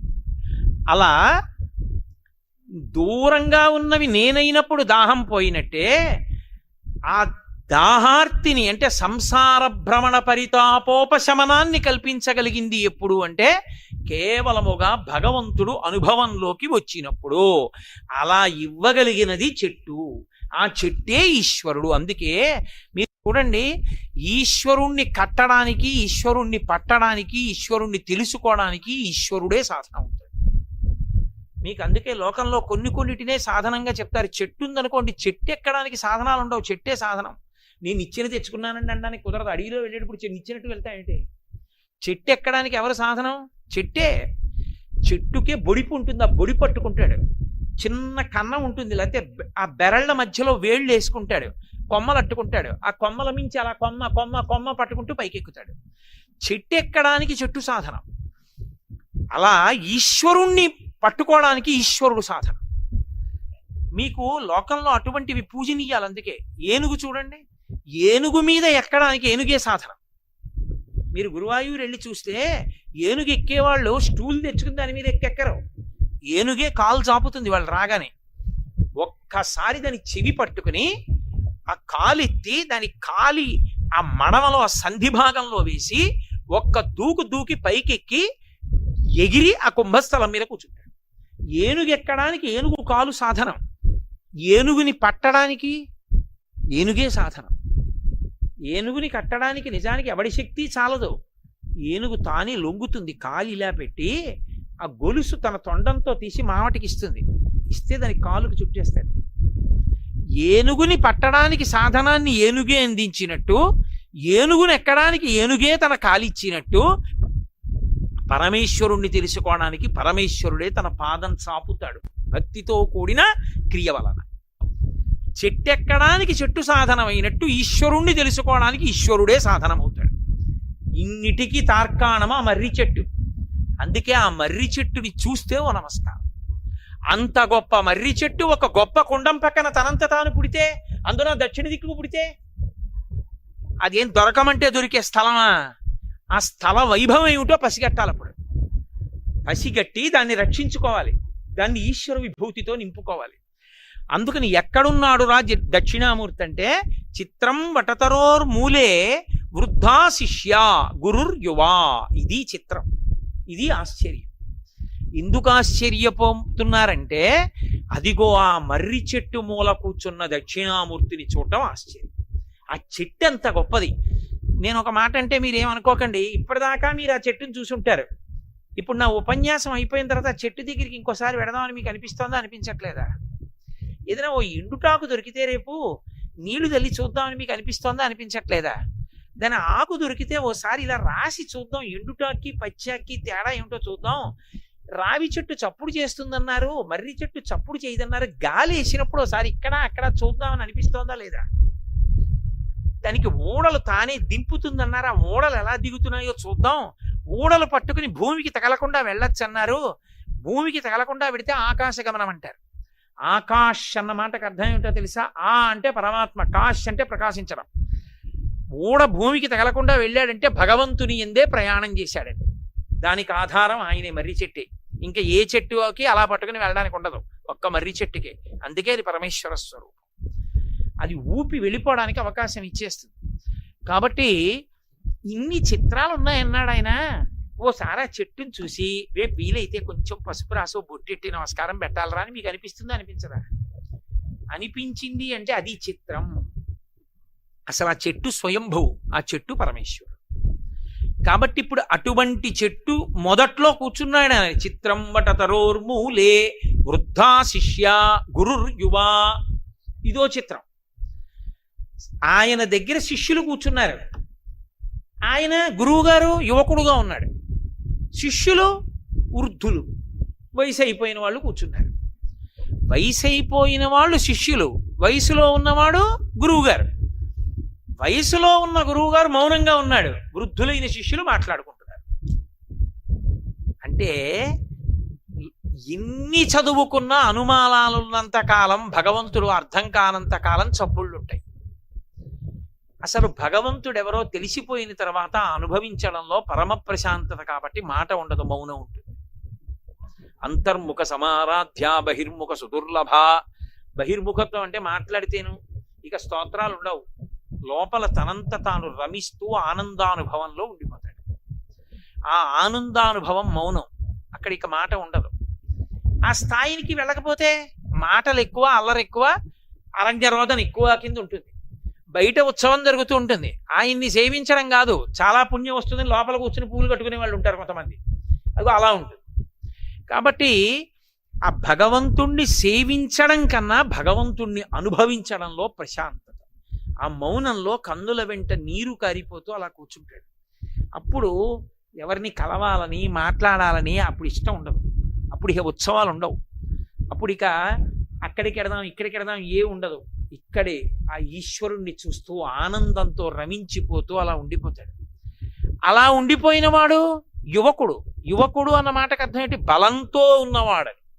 యువకుడు బలంతో కదండి ఉంటాడు. వృద్ధుడంటే బలం అయిపోయింది, వృద్ధాప్యం వచ్చేసింది. ఈయన ఇంకా కాలమునకు లొంగలేదు, వాళ్ళు కాలమునకు లొంగిపోయారు. అందుకని ఇప్పుడు ఆయన ఆసనం వేసి కూర్చోడు, ఎందుకంటే కాలానికి లొంగిపోతున్నాడు కాబట్టి మోకాళ్ళు పూర్వం వంగినట్టు వంగవు. అందుకని ఇప్పుడు కుర్చీలో కూర్చుంటాడు. అంటే కాలానికి లొంగాడు. ఒక ఆయన కాలానికి లొంగలేదు, యువకుడు. అందుకని ఆయన కాళ్ళు ఇలాగే పెట్టి కూర్చుంటాడు. ఇంకో 3 గంటలైనా 4 గంటలైనా కూర్చుంటాడు. కాలమునకు లొంగిపోయిన వాళ్ళు సమస్త ప్రపంచం, కాలమునకు లొంగక నిలబడిన వాడు పరమేశ్వరుడు. అందుకని వృద్ధుడు అవడు. అందుకని ఆయన యువకుడుగా ఉన్నాడు, వీళ్ళు వృద్ధులుగా ఉన్నారు. వీళ్ళు మాట్లాడుతున్నారు కాబట్టి వీళ్ళకి ఇంకా పరమేశ్వరుడు అందలేదు. ఆయనే పరమేశ్వరుడు, ఆయనే అనుభవిస్తూ ఉంటాడు. పరమేశ్వరుణ్ణే అనుభవిస్తూ ఉంటాడు. వ్యవసాయదారుడు తన పొలంలో పండిన పంట తానే తిన్నట్టు, తన ఇంట్లో కాసినటువంటి అరటిపళ్ళు తానే తిన్నట్టు పరమేశ్వరుడు కూడా తనని తానే అనుభవిస్తూ ఉంటాడు. అందుకే శివుడు విరాగి అయి తనలో తాను రమిస్తూ ఉంటాడు అర్థనిమీలిత నేత్రాలతో. కాబట్టి వృద్ధా శిష్య గురుర్యువ. గురువు యువకుడుగా ఉన్నాడు, శిష్యులు పరమ వృద్ధులైపోయారు. ఆ వృద్ధులైపోయి కూర్చున్నటువంటి శిష్యులు ఎవరో పనికి మాలిన వాళ్ళు, ఏమీ శాస్త్రాలు చదువుకోని వాళ్ళు అని మీరు అనుకోకూడదు. ఆ కూర్చున్న వాళ్ళు ఎటువంటి వాళ్ళో తెలుసా? కూర్చున్న వాళ్ళు సనక సనందనాదులు. సనక, సనందన, అలాగే సనత్కుమార, ఆ తర్వాత మహానుభావుడు సనాతన అనబడేటటువంటి ఆయన సనత్సుజాతీయుడు అని ఆ నలుగురు కూడా చుట్టూ కూర్చున్నారు. వాళ్ళేం సామాన్యులు కారు, బ్రహ్మజ్ఞానం దక్షిణామూర్తి దగ్గరే పొందారు. వాళ్ళు పసిపిల్లలుగా అయిపోయారంతే. అంతే, వాళ్ళకి ఇంకా ఏహి లోకంలో బాధ అవి కష్టం సుఖం ఏహీ లేవు, హాయిగా ఉంటారు. పసిపిల్లలు చూడండి, వాడు ఆనందించడానికి కారణం ఒకటే, వాడి బొటన వేలే. వాడి బొటన వేలు ఒకటి నోట్లో పెట్టుకుని చప్పుడు వచ్చేట్టు చీకుతాడు, చప్పుడు వచ్చేట్టు చీకుతూ పడుకుంటాడు హాయిగా. ఏమిట్రా అంటే ఏమిట్రా ఉంది, కొంతమంది బొటన వేలు ఒరిసిపోతుంటాయి పిల్లలకి. తల్లికి కోపం వచ్చి దానికి ఒక గుడ్డ కట్టేస్తుంది. వీడు బొటన వేలు చీకడం మానట్లేదండి, పళ్ళు ఎత్తైపోతాయి, పెరివి ఎత్తైపోతుంది, అయినా మాంటలేదు అని అలా చీకేస్తారు. తన బొటన వేలు చీకి తానే పొంగిపోయినట్టు, తానే మురిసిపోయినట్టు పరమేశ్వరుడు తనలో తాను రమిస్తూ ఉంటాడు. ఆ రమించడం ఉంది, అది పతాక స్థాయి.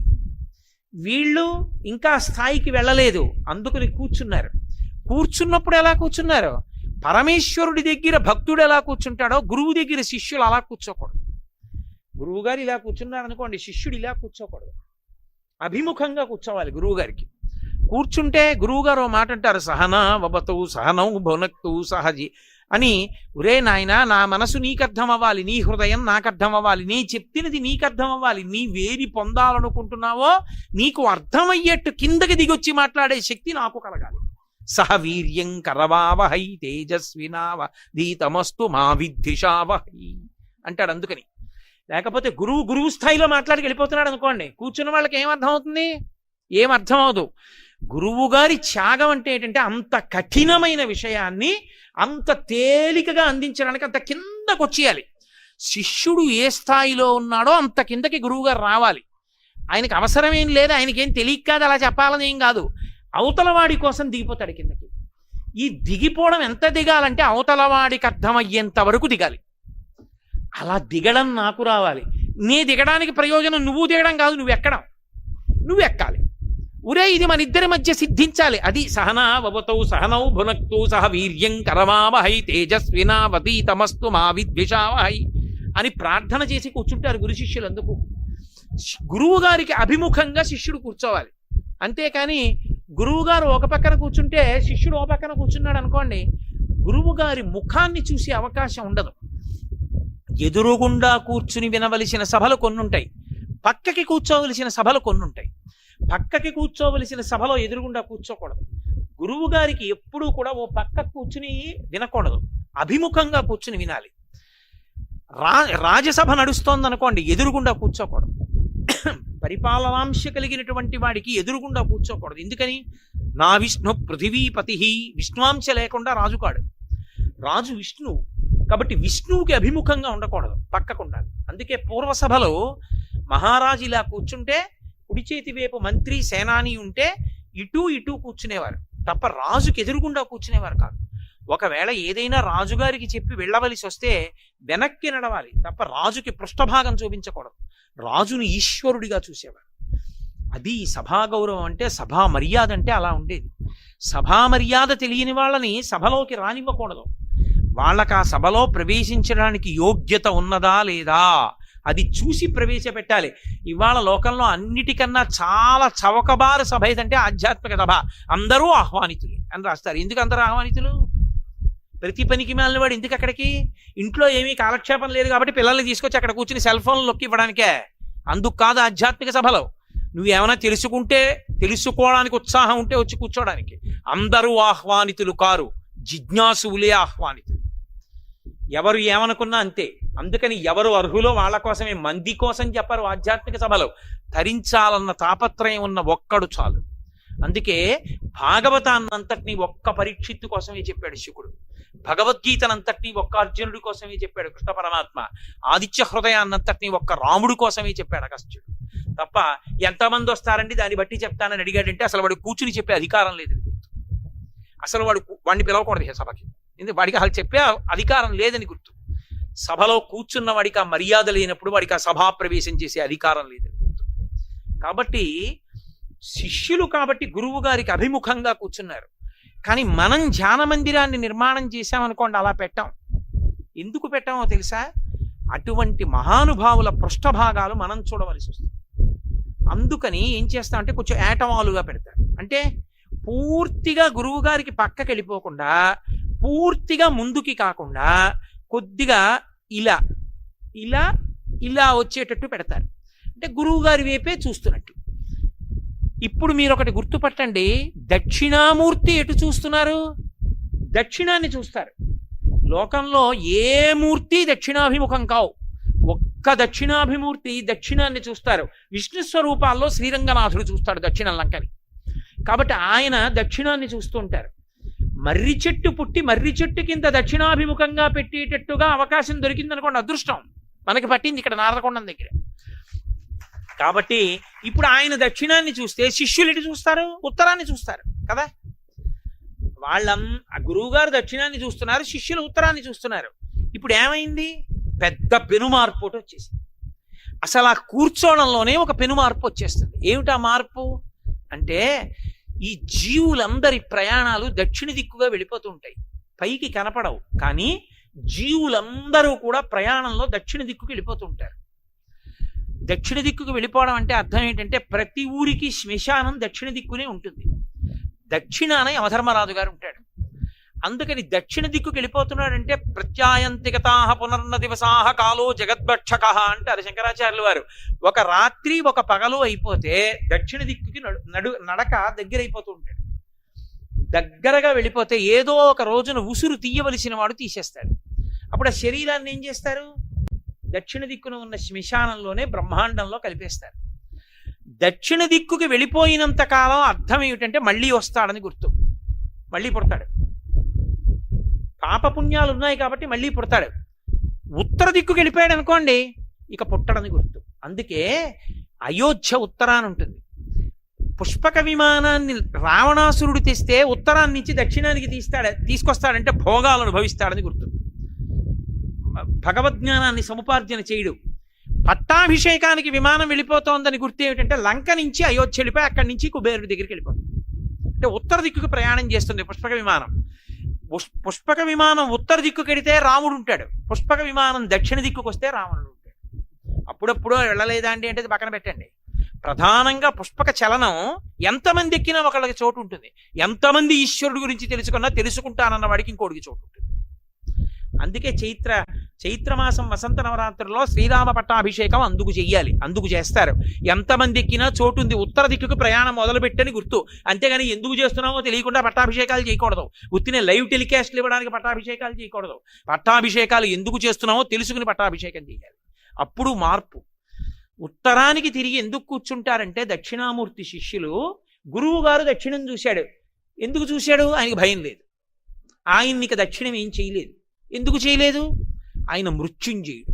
అందుకే ఆయన సహజంగా ఉత్తరాన కూర్చుంటాడు. కైలాస పర్వతం మీద కూర్చుని దక్షిణాన్ని చూస్తూ ఉంటాడు. ఎందుకు చూస్తాడు? యమధర్మరాజు గారి వక్షస్థలం మీద తన్నాడు ఆయన. అందరినీ చంపే యముణ్ణి చంపేశాడు శివుడు. అందుకు కాదు శంకరాచార్యులు వారు, వక్షస్థాడనమంతకస్య కఠినాపస్మార సంవర్ధనం బుభృత్పద్యటనం నమత్సురశిర కోటీర సంఘర్షణం కర్మేదం మృదులస్య తావక పదద్వంద్వస్య గౌరీపతే మచ్చేతోమణిపాదుకా విహరణం శంభో సదాంగీకురు అన్నారు. ఆ యముండి తగినప్పుడు నీ కాలెంత బాధపడిందో నా మనస్సన్న మణిపాదుక తొడుక్కోయా శంకరా అన్నారు శంకర భగవత్పాదులు.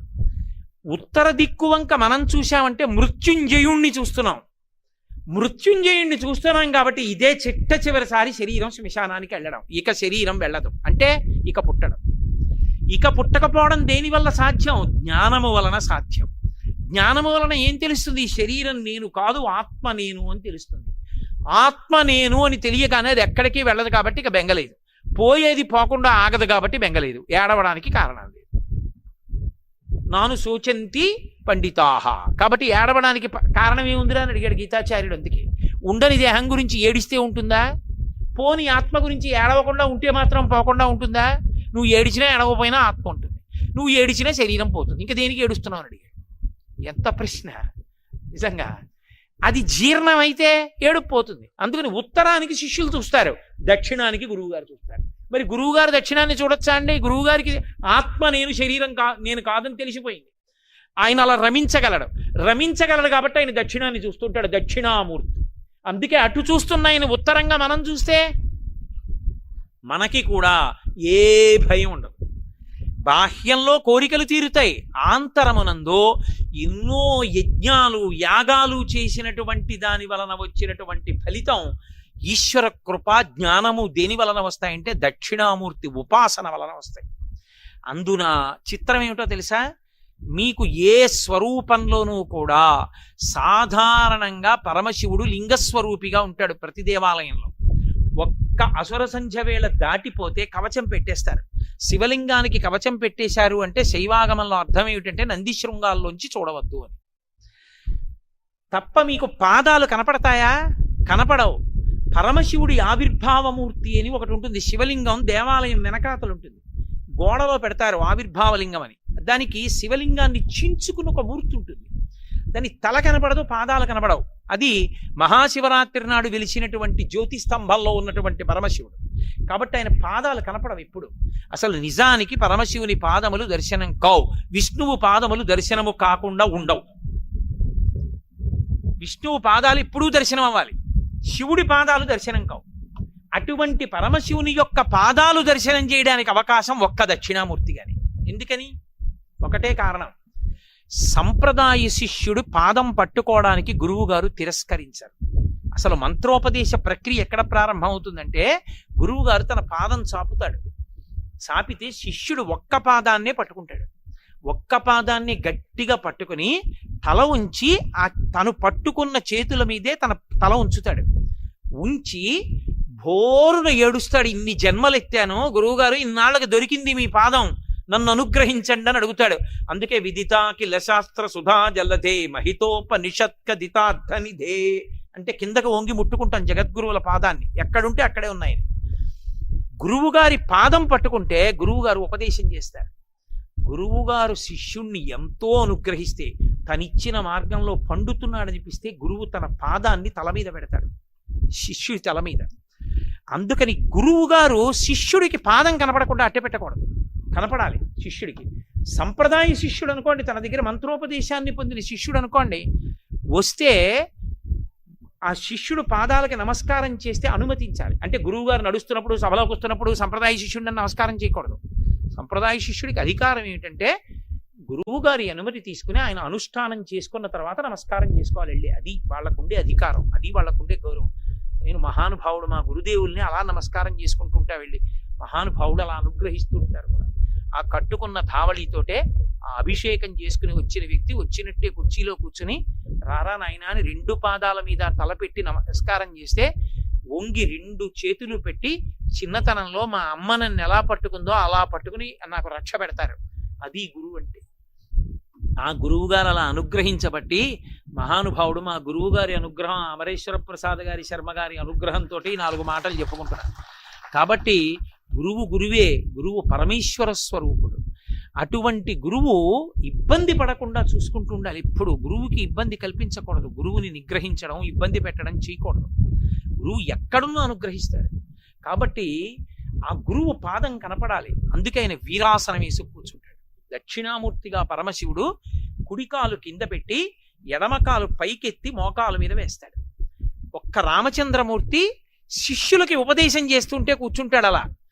పరమశివుడు దక్షిణామూర్తిగా కూర్చుంటాడు. అప్పుడు మీకు పాదం కనపడుతుంది, ఇటుపక్క పాదం కనపడుతుంది, ఎడమ పాదం కుడికాలు మీద కనపడుతుంది, కుడి పాదం భూమి మీద కనపడుతుంది. గురువుగారి వంక చూస్తుంటే గురువుగారు ఏం చేశారు? వీళ్ళు మాట్లాడారు శిష్యులు. గురువుగారండి ఆత్మ ఏమిటండి, గురువుగారు ఆత్మ అనుభవంలోకి ఎలా వస్తుందండి, ఈ జనన మరణ చక్రం నుంచి బయటికి ఎలా వస్తామండి, సంసారం ఎలా పోతుందండి, ఇన్ని అడిగారు. ఆయన ఏం చేశాడు? ఏమీ మాట్లాడలేదు. శిష్యాస్తు చిన్న సంశయా ఇలా అన్నారు, అంతే పోయింది. అంటే ఇక్కడ మీరు చాలా జాగ్రత్తగా అర్థం చేసుకోవాలి. అవతలవాడి అజ్ఞానం పోగొట్టడానికి సాధారణంగా ఏం చేస్తారంటే మాట్లాడి పోగొడతారు. అది ఒక ప్రక్రియ, మాటల ద్వారా పోగొడతారు. అయితే అన్ని వేళలా మాట్లాడి పోగొట్టాలని మీకేమీ అక్కర్లేదు. ఎందుకో తెలుసా? పూజ చేసుకుంటున్నాడు, పూజ చేసుకుంటూ ఎవరితోనైనా మాట్లాడాడు అనుకోండి, అప్పటి వరకు తాను పూజ చేసిన ఫలితం వాళ్ళకి ఎడుతుంది. మాట్లాడకూడదు. ఆచమనం చేశాడంటే ఇంకా మళ్ళీ మంత్రపుష్పం తర్వాత పీట మించి లేచిపోయాకే మాట్లాడాలి, ఈ మధ్యలో మాట్లాడకూడదు. అలా మాట్లాడితే వాడు అవివేకి, వీడు చేసిన పూజ వాళ్ళకి వెళ్ళిపోతుంది. కాబట్టి నైవేద్యానికి పళ్ళు పెట్టడం మర్చిపోయింది భార్య, పూజ అవుతుంది, ఏం చేయాలి? అప్పుడు ఏం చేస్తాడంటే చిటికేస్తాడు. ఆమె జాగ్రత్త తెలుసున్న వ్యక్తి, ఈయన చిటికేసాడంటే వింటూ ఉంటుంది, గబుక్కుని ఏదైనా మర్చిపోయామేమో ఉపచారం అని. ఆ చిటిక విని వచ్చింది, అంది అన్నాడు అంటే అంది అంటే నైవేద్యానికి ఏది అని పరిగెత్తుకెళ్ళి 4 పళ్ళట్టుకొచ్చి అక్కడ పెట్టింది, నైవేద్యం పెట్టాడు. ఇప్పుడు నోటితో అడిగాడా నైవేద్యానికి ఏదని అంటే ఆవిడేమంది, పళ్ళు తెచ్చేసిందా? మాట్లాడితేనే అర్థం అవుతుందని మీరు ఎందుకు అనుకుంటున్నారు? ముద్ర ద్వారా మాట్లాడడం అని సంకేతం ఉంటుంది, నోటితో మాట్లాడరు. చాలా ఉద్వేగం ఉన్నవాళ్ళు గట్టిగా మాట్లాడతారు, నిర్ణయం చేసేవాడు మౌనంగా సంకేతిస్తాడు. ఇది చూడండి, ఉట్టని దేశాల్లో వినపడేటట్టు అరుస్తారు 11 మంది కలిసి. నిర్ణయించేవాడు ఇలా అంటాడు, వాడేం మాట్లాడు. ఓ 11 మంది గెంతులేస్తారు, ఓడు ఏడుస్తూ పోతాడు, కొంతమంది తలలట్టుకుంటారు, కొంతమంది టీవీ కట్టేస్తారు. ఒక్కడిలా అన్నదే నిర్ణయం, వాడేమీ మాట్లాడలేదు. ఇలా అన్నది దేశాల భవిష్యత్తుని నిర్ణయించింది, దశాబ్దాల ఆటని నిర్ణయించింది. అవునా? మౌన వ్యాఖ్య, ఏమీ మాట్లాడకుండా ఇంత జరిగిపోయిందా లేదా? అసలు గెలుపు ఓటమి నిర్ణయించేవాడు అక్కడ ఏమీ మాట్లాడటం, వాడు మౌనంగా ఉంటాడు. అసలు ఓడిపోవడమో గెలిపోయే రెండింటిలో ఏదో ఒకటే వచ్చేవాళ్ళు చాలా అరుస్తుంటారు, చాలా మాట్లాడుకుంటుంటారు కాదు. మౌన వ్యాఖ్య. అందుకని చిత్రంబట తరోర్మూలే వృద్ధా శిష్య గురుర్యువా గురోస్తు మౌనం వ్యాఖ్యానం అంటే మాట్లాడలేదని కాదు దాని అర్థం. మాట్లాడకుండా అవతల వాడికి సంశయం ఎలా తీరుస్తాడండి అంటే వీడికి అర్థం కాలేదు అసలు దాని గురించి అని. అది చిత్రం. ఆయన సంకేత భాష చేత మాట్లాడాడు అని అంటే అది ఒక రకమైనటువంటి, ఇప్పుడు మీకు బాగా అర్థం అవ్వాలంటే నేను మాట వాడాలి, బాడీ లాంగ్వేజ్ అనవలసి ఉంటుందేమో కాదు. ఇప్పుడు ఇక్కడ మాట్లాడుతున్నారు అనుకోండి, ఉపన్యాసంలో ఎదురుకుండా కూర్చుని అన్నాను అనుకోండి, అంటే దాని అర్థం మాట్లాడొద్దనేనా? నువ్వు ఇప్పుడు మాట్లాడామని కాదు, బెగ్గపెట్టుకోకు. ఇలా అంటే మాట్లాడొద్దనేనా? నేను ఇలా అనగానే అని మాట్లాడడం మానేస్తావా? అలాగే ఆయన మౌనంగా ఇలా పట్టాడు, వాళ్ళకి తెలిసిపోయింది. ఒక శివరాత్రి నాడు ఇది జరిగింది యథార్థంగా. భగవాన్ రమణ మహర్షిని దక్షిణామూర్తి స్తోత్రం చెప్పండి, వ్యాఖ్యానం చెప్పండి అని అడిగేవారు. ఆయన మాట్లాడేవారు కాదు. చాలా కాలం అయిపోయిన తర్వాత మహాశివరాత్రి నాడు ఆయన విరూపాక్ష గుహలో కూర్చున్నారు. రాత్రి 10 అయింది. చాలా మంది వెళ్ళారు. అయ్యా మిమ్మల్ని ఎప్పటి నుంచి అడుగుతున్నాం, మా అందరికీ ఒక్కసారి మీరు దక్షిణామూర్తి స్తోత్ర వ్యాఖ్యానం చెప్పండి అన్నారు. ఆయన పద్మాసనం వేసుకుని ఇలా పట్టి కూర్చున్నారు. ఏమైందో తెలియదు వాళ్ళకి. సూర్యోదయం అవుతూ ఉండగా వాళ్ళందరూ లేచన్నారు, మాకు అర్థమైపోయింది స్తోత్రం. దక్షిణామూర్తి తర్వాత ఈ దేశంలో మళ్ళీ అలా రచించిన వారు శంకరాచార్యులు వారు. దక్షిణామూర్తి స్తోత్రాన్ని ముద్రతోటే మాట్లాడకుండా వ్యాఖ్యానం చేసి తన చుట్టూ ఉన్న వాళ్ళకి అర్థమయ్యేట్టు చేసిన వారు రమణ భగవాన్. తాను అనుభవించారు కాబట్టి తాను అలా చెప్పారు, ముద్ర పట్టి చెప్పేశారు. ఇలా దీన్ని చిన్ముద్ర, జ్ఞానముద్ర అంటారు. అందుకని గురోస్తు మౌనం వ్యాఖ్యానం శిష్యాస్తు చిన్న సంశయా, శిష్యుల యొక్క అనుమానాలన్నీ తీరిపోయి అంతే. ఆ ఒక్కటే కాదు, నేపాల్ నుంచి వచ్చి భారతదేశ భాష ఒక్కటి రాని వ్యక్తి రమణ మహర్షి దగ్గరికి వెళ్ళాడు. బోలెడని అడగాలండి అని అడిగాడు. నవ్వారు అందరూ. ఎలా అడుగుతావు, నీకు భాషలు రావు కదా అని. ఎలా అయినా చెప్పుకుంటానన్నాడు. వచ్చారు రమణ మహర్షి, సోఫాలో పడుకున్నారు. ఈయన వెళ్ళి ఇలా కూర్చున్నాడు. పుస్తకం తీశాడు అడుగుదామని. ఇలా ప్రశ్న చదివి ఇలా చూశాడు, అర్థమైపోయింది. ప్రశ్న చదివి ఇలా చూశాడు, అర్థమైపోయింది. అన్ని మౌనంగా చదువుకుని ఇలా చూసేవాడు, అర్థమైపోయింది. బయటికి వచ్చి అన్నిటికీ వ్యాఖ్యానం చెప్పాడు, నేపాలీ భాషలో తర్జుమా చేశారు. ఎలా అర్థమయ్యాయి అన్నారు. ఆయన నవ్వుతూ చూశారు, నాకు అర్థమయ్యాయి. ఆయన మౌనంగా లేరు, ఆయన కళ్ళతోటే వ్యాఖ్యానం చేశారు. సాధ్యం మహాత్ములకు, ఆ స్థాయికి వెళ్ళిన వారికి సాధ్యం. అందుకే గురోస్తు మౌనం వ్యాఖ్యానం శిష్యాస్తు చిన్న సంశయా. ఇప్పటికీ నువ్వు కూడా పొందగలవు ఒక్క దక్షిణామూర్తి దగ్గర. అందుకే కూర్చుంటారు, నిలబడి వెళ్ళిపోకూడదు. ఆయన కూర్చున్నాడు ప్రశాంతంగా, నువ్వు నిలబడి వెళ్ళిపోతే నీ కర్మ, నిన్ను ఎవడేం చేస్తాడు? కుడి పాదం ఇలా ముందుకి చాపుతారు. ఇంకా యోగ శక్తితో ఉన్నాడని గుర్తేమిటో తెలుసా? ఆయన ఇంకా యోగమునందు ఉన్నాడని గుర్తేమిటంటే, ఒక్కొక్క చోట పాదం ఇలా నిలువుగా ఉండదు, ఇలా పక్కకి తిప్పుంటాడు. గుంటూరులో ఆ శారదా పరమేశ్వరి దేవస్థానంలో దక్షిణామూర్తి పాదం అలా ఉంటుంది, ఇలా పక్కకుంటుంది, ఇలా ఉండదు, ఇలా పక్కకుంటుంది. ఇలా పెట్టుకుని అసలు ఎవడైనా కూర్చోగలడు అంతసేపు? నరాలు తిరిగిపోతాయి. ఒక్క గుంటూరు శారదా పరమేశ్వరి దేవస్థానంలో అంతటి యోగమూర్తిగా పెట్టారు. ఏ మహానుభావుడు ప్రతిష్ఠ చేశాడో నాకు తెలియదు. అంత గొప్ప స్వరూపం దక్షిణామూర్తి అంటే. అప్పుడు మీరు చక్కగా రోజు ధ్యానం మంటపంలో కూర్చుని ఆయన వంక చూసి ధ్యానం చేస్తున్నారనుకోండి, ఏం చెయ్యక్కర్లేదు, రేపు మీకు నేర్పుతా ఎలా చూడాలో. ఆయన వంక అలా చూస్తూ కూర్చున్నారనుకోండి, మౌనంగా మీరు ఎలా పూజ చేసేయచ్చో మీకు నేర్పుతాను. అది కూడా నా గొప్పతనం ఏం కాదు, శంకరాచార్యుల వారే నేర్పారు నిర్గుణ మానస పూజ అని. ఎలా చెయ్యొచ్చో చెప్తాను. అలా కూర్చుని రోజు ఆయన ముందు చేస్తున్నారు అనుకోండి, మీకు ఆయన సమస్తమైన కోర్కెలు తీరుస్తాడు, పరమ శాంతమూర్తుల్ని చేస్తాడు, తొట్టతుదకు జ్ఞానం ఇచ్చి మోక్షానికి పంపించేస్తాడు. అది కూడా ఇచ్చేస్తాడు. అందుకే దక్షిణామూర్తి అంటే దక్షిణామూర్తి. తమిళ దేశంలో దక్షిణామూర్తి దేవాలయం లేకుండా ఉండదు, శివాలయం. అంత గొప్ప దక్షిణామూర్తి ధ్యాన మంటపం ఇక్కడ వస్తోంది. అటువంటి దక్షిణామూర్తి స్తోత్రాన్ని శంకరాచార్యులు వారు రచించారు. శంకరాచార్యుల వారి గురించి బాగా తెలిసున్న పెద్దలు ఒక మాట చెప్తారు. వారు 5వ సంవత్సరం వచ్చేటప్పటికి వారికి సంస్కృత భాష, వేదములు, పురాణములు, కావ్యములు అన్నీ కరతలామలకములైపోయాయి. ఆయనకు పుస్తకం అక్కర్లేదు, అలా వ్యాఖ్యానం చేశారు. ఏకసంధాగ్రాహి, ఒక్కసారి చూసేవారు ఆయన అంతే. అటువంటి శంకరాచార్యుల వారి జీవితం మొత్తం మీద 18 మాటలు చదివింది ఒక్కటే ఒక్కటి ఉంది. 18 మార్లు చదివారు దాన్ని అంటారు. 2 మాటలు 3 మాటలు కాదు, అదొక్కదాన్నే 18 మాటలు చదివారు. ఏది అంటే స్కాంద పురాణాంతర్గతమైనటువంటి సూత సంహిత. శంకరులు ఒక్క సూత సంహితనే 18 మాటలు చదివారు. 18 మాటలు చదివి అప్పుడు బ్రహ్మసూత్ర భాష్యం దక్షిణామూర్తి స్తోత్రం రాశారు. శంకరులు దక్షిణామూర్తి స్తోత్రం రాయాలంటే 18 మాటలు సూత సంహిత చదవలసి వచ్చింది. మిగిలిన స్తోత్రాలన్నీ ఒకెత్తు తక్కెట్లో, ఒక్క దక్షిణామూర్తి స్తోత్రం ఒక్కటే ఒకెత్తు. ఎందుకో తెలుసా? మిగిలిన ఏ స్తోత్రమైనా భగవంతుణ్ణి పొగుడుతుంది. ఇప్పుడు నేను శ్రీరామ రక్షాస్తోత్రం అన్నాను అనుకోండి, రాముడి గుణగానం చేస్తుంది. ఏదో షట్పది స్తోత్రం అన్నాను అనుకోండి, కృష్ణుడిని వర్ణిస్తుంది. లేకపోతే పంచాక్షరి స్తోత్రం అన్నాను అనుకోండి, శివుణ్ణి వర్ణిస్తుంది. దక్షిణామూర్తి స్తోత్రం అలా వర్ణించదు. నాకు నా గురువుకి తేడా లేదంట. అందుకే ఆ శ్లోకాలు మీకు జ్ఞాన సాధకములు.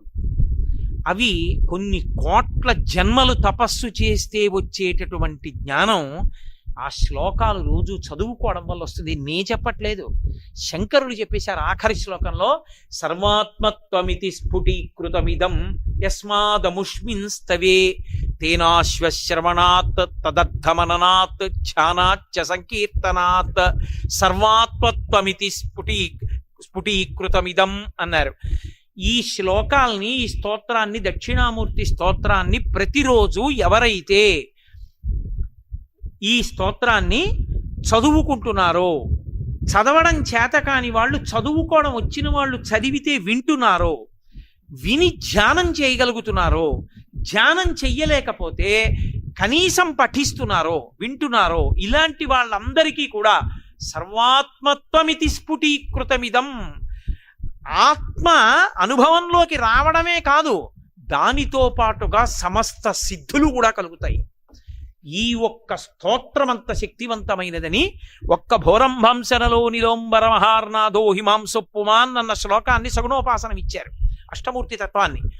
మిగిలిన శ్లోకాలు విశ్వందర్పణ దృశ్యమాన నగరీ తుల్యం నిజాంతర్గతం పశ్యన్నాత్మని మాయయా బహిరివోద్భూతం యథా నిద్రయా యస్ సాక్షాత్కురుతే ప్రబోధతమయే స్వాత్మానమేవాద్వయం తస్మై శ్రీ గురుమూర్తయే నమయిదం శ్రీ దక్షిణామూర్తయే అంటూ వారు చేసిన శ్లోకాలు కేవలము స్తుతి పాఠములు కావు, జ్ఞాన ప్రబోధకములు. అందుకే అవి ధ్యాన మంటపంలో కూర్చుని ఒక్కసారి ఆ స్తోత్రం చదివి వెళ్ళిపోతే చాలు.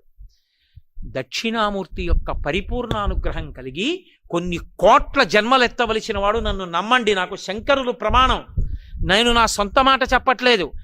ఈ జన్మలోనే ఆఖరి ఊపిరిలో జ్ఞానం కలిగి పరమేశ్వరుని యందు ఐక్యమైపోతాడు, సందేహం లేదు.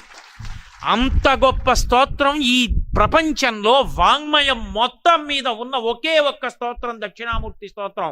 ఇంకొకటి లేదు లేదు లేదు, తత్తుల్యము కాదు. అదొక్కటే అంత శక్తివంతం. అందుకే శంకరాచార్యుల వారి వాంగ్మయం అంతా ఒకెత్తు, సామాన్యుల కోసం ఇచ్చిన దక్షిణామూర్తి స్తోత్రం ఒక్కటి ఒకెత్తు. అంతేకాదు, దక్షిణామూర్తి స్తోత్ర వైభవం ఏమిటో తెలుసా? ఏల్నాటి శనిలో ఉన్నవాడు, శని వక్రించిన వాడు కూడా బెంగపెట్టుకోక్కర్లా. శని వక్రించడం అంటే శని ఆ రాశిలోంచి ఇంకో రాశిలోకి వెళ్ళి వెనక్కి వస్తుంటాడు. తులారాశిలోంచి కన్యారాశిలోకి వెళ్ళి కన్యారాశిలోంచి తులారాశిలోకి వస్తాడు. అలా వక్రిస్తే ఆరోగ్యం దెబ్బతింటుంది, చాలా ఇబ్బంది పడతాడు ఆరోగ్యం విషయంలో. శని వక్రించిన వాళ్ళు, అష్టమ శనిలో ఉన్నవాళ్ళు, అర్ధాష్టమ శని వాళ్ళు, ఏలినాటి శని వాళ్ళు ఎవరైనా సరే శంకరాచార్యులు వారు హామీ ఇచ్చేశారు. దేన్ని ఆధారం చేసుకున్నా తెలుసా? జ్యోతిష శాస్త్ర పరిజ్ఞానం శంకరులకు అంత దిట్ట. వారికి తెలియని శాస్త్రం లేదు. వారు అపర శంకరులు. కాలడి శంకరుడు, కామకోటి శంకరుడు, కాలడి శంకరుడు, శృంగేరి శంకరుడు. కాబట్టి మహానుభావుడు ఆయన జ్యోతిష శాస్త్రం అంతా తెలుసు. కాబట్టి ఈ జాతికంతటికి ఆయన ఒక వరం ఇచ్చారు. మీకు ఏ గ్రహం, ఏ పాపగ్రహం జాతకంలో బాధ పెడుతుండనివ్వండి,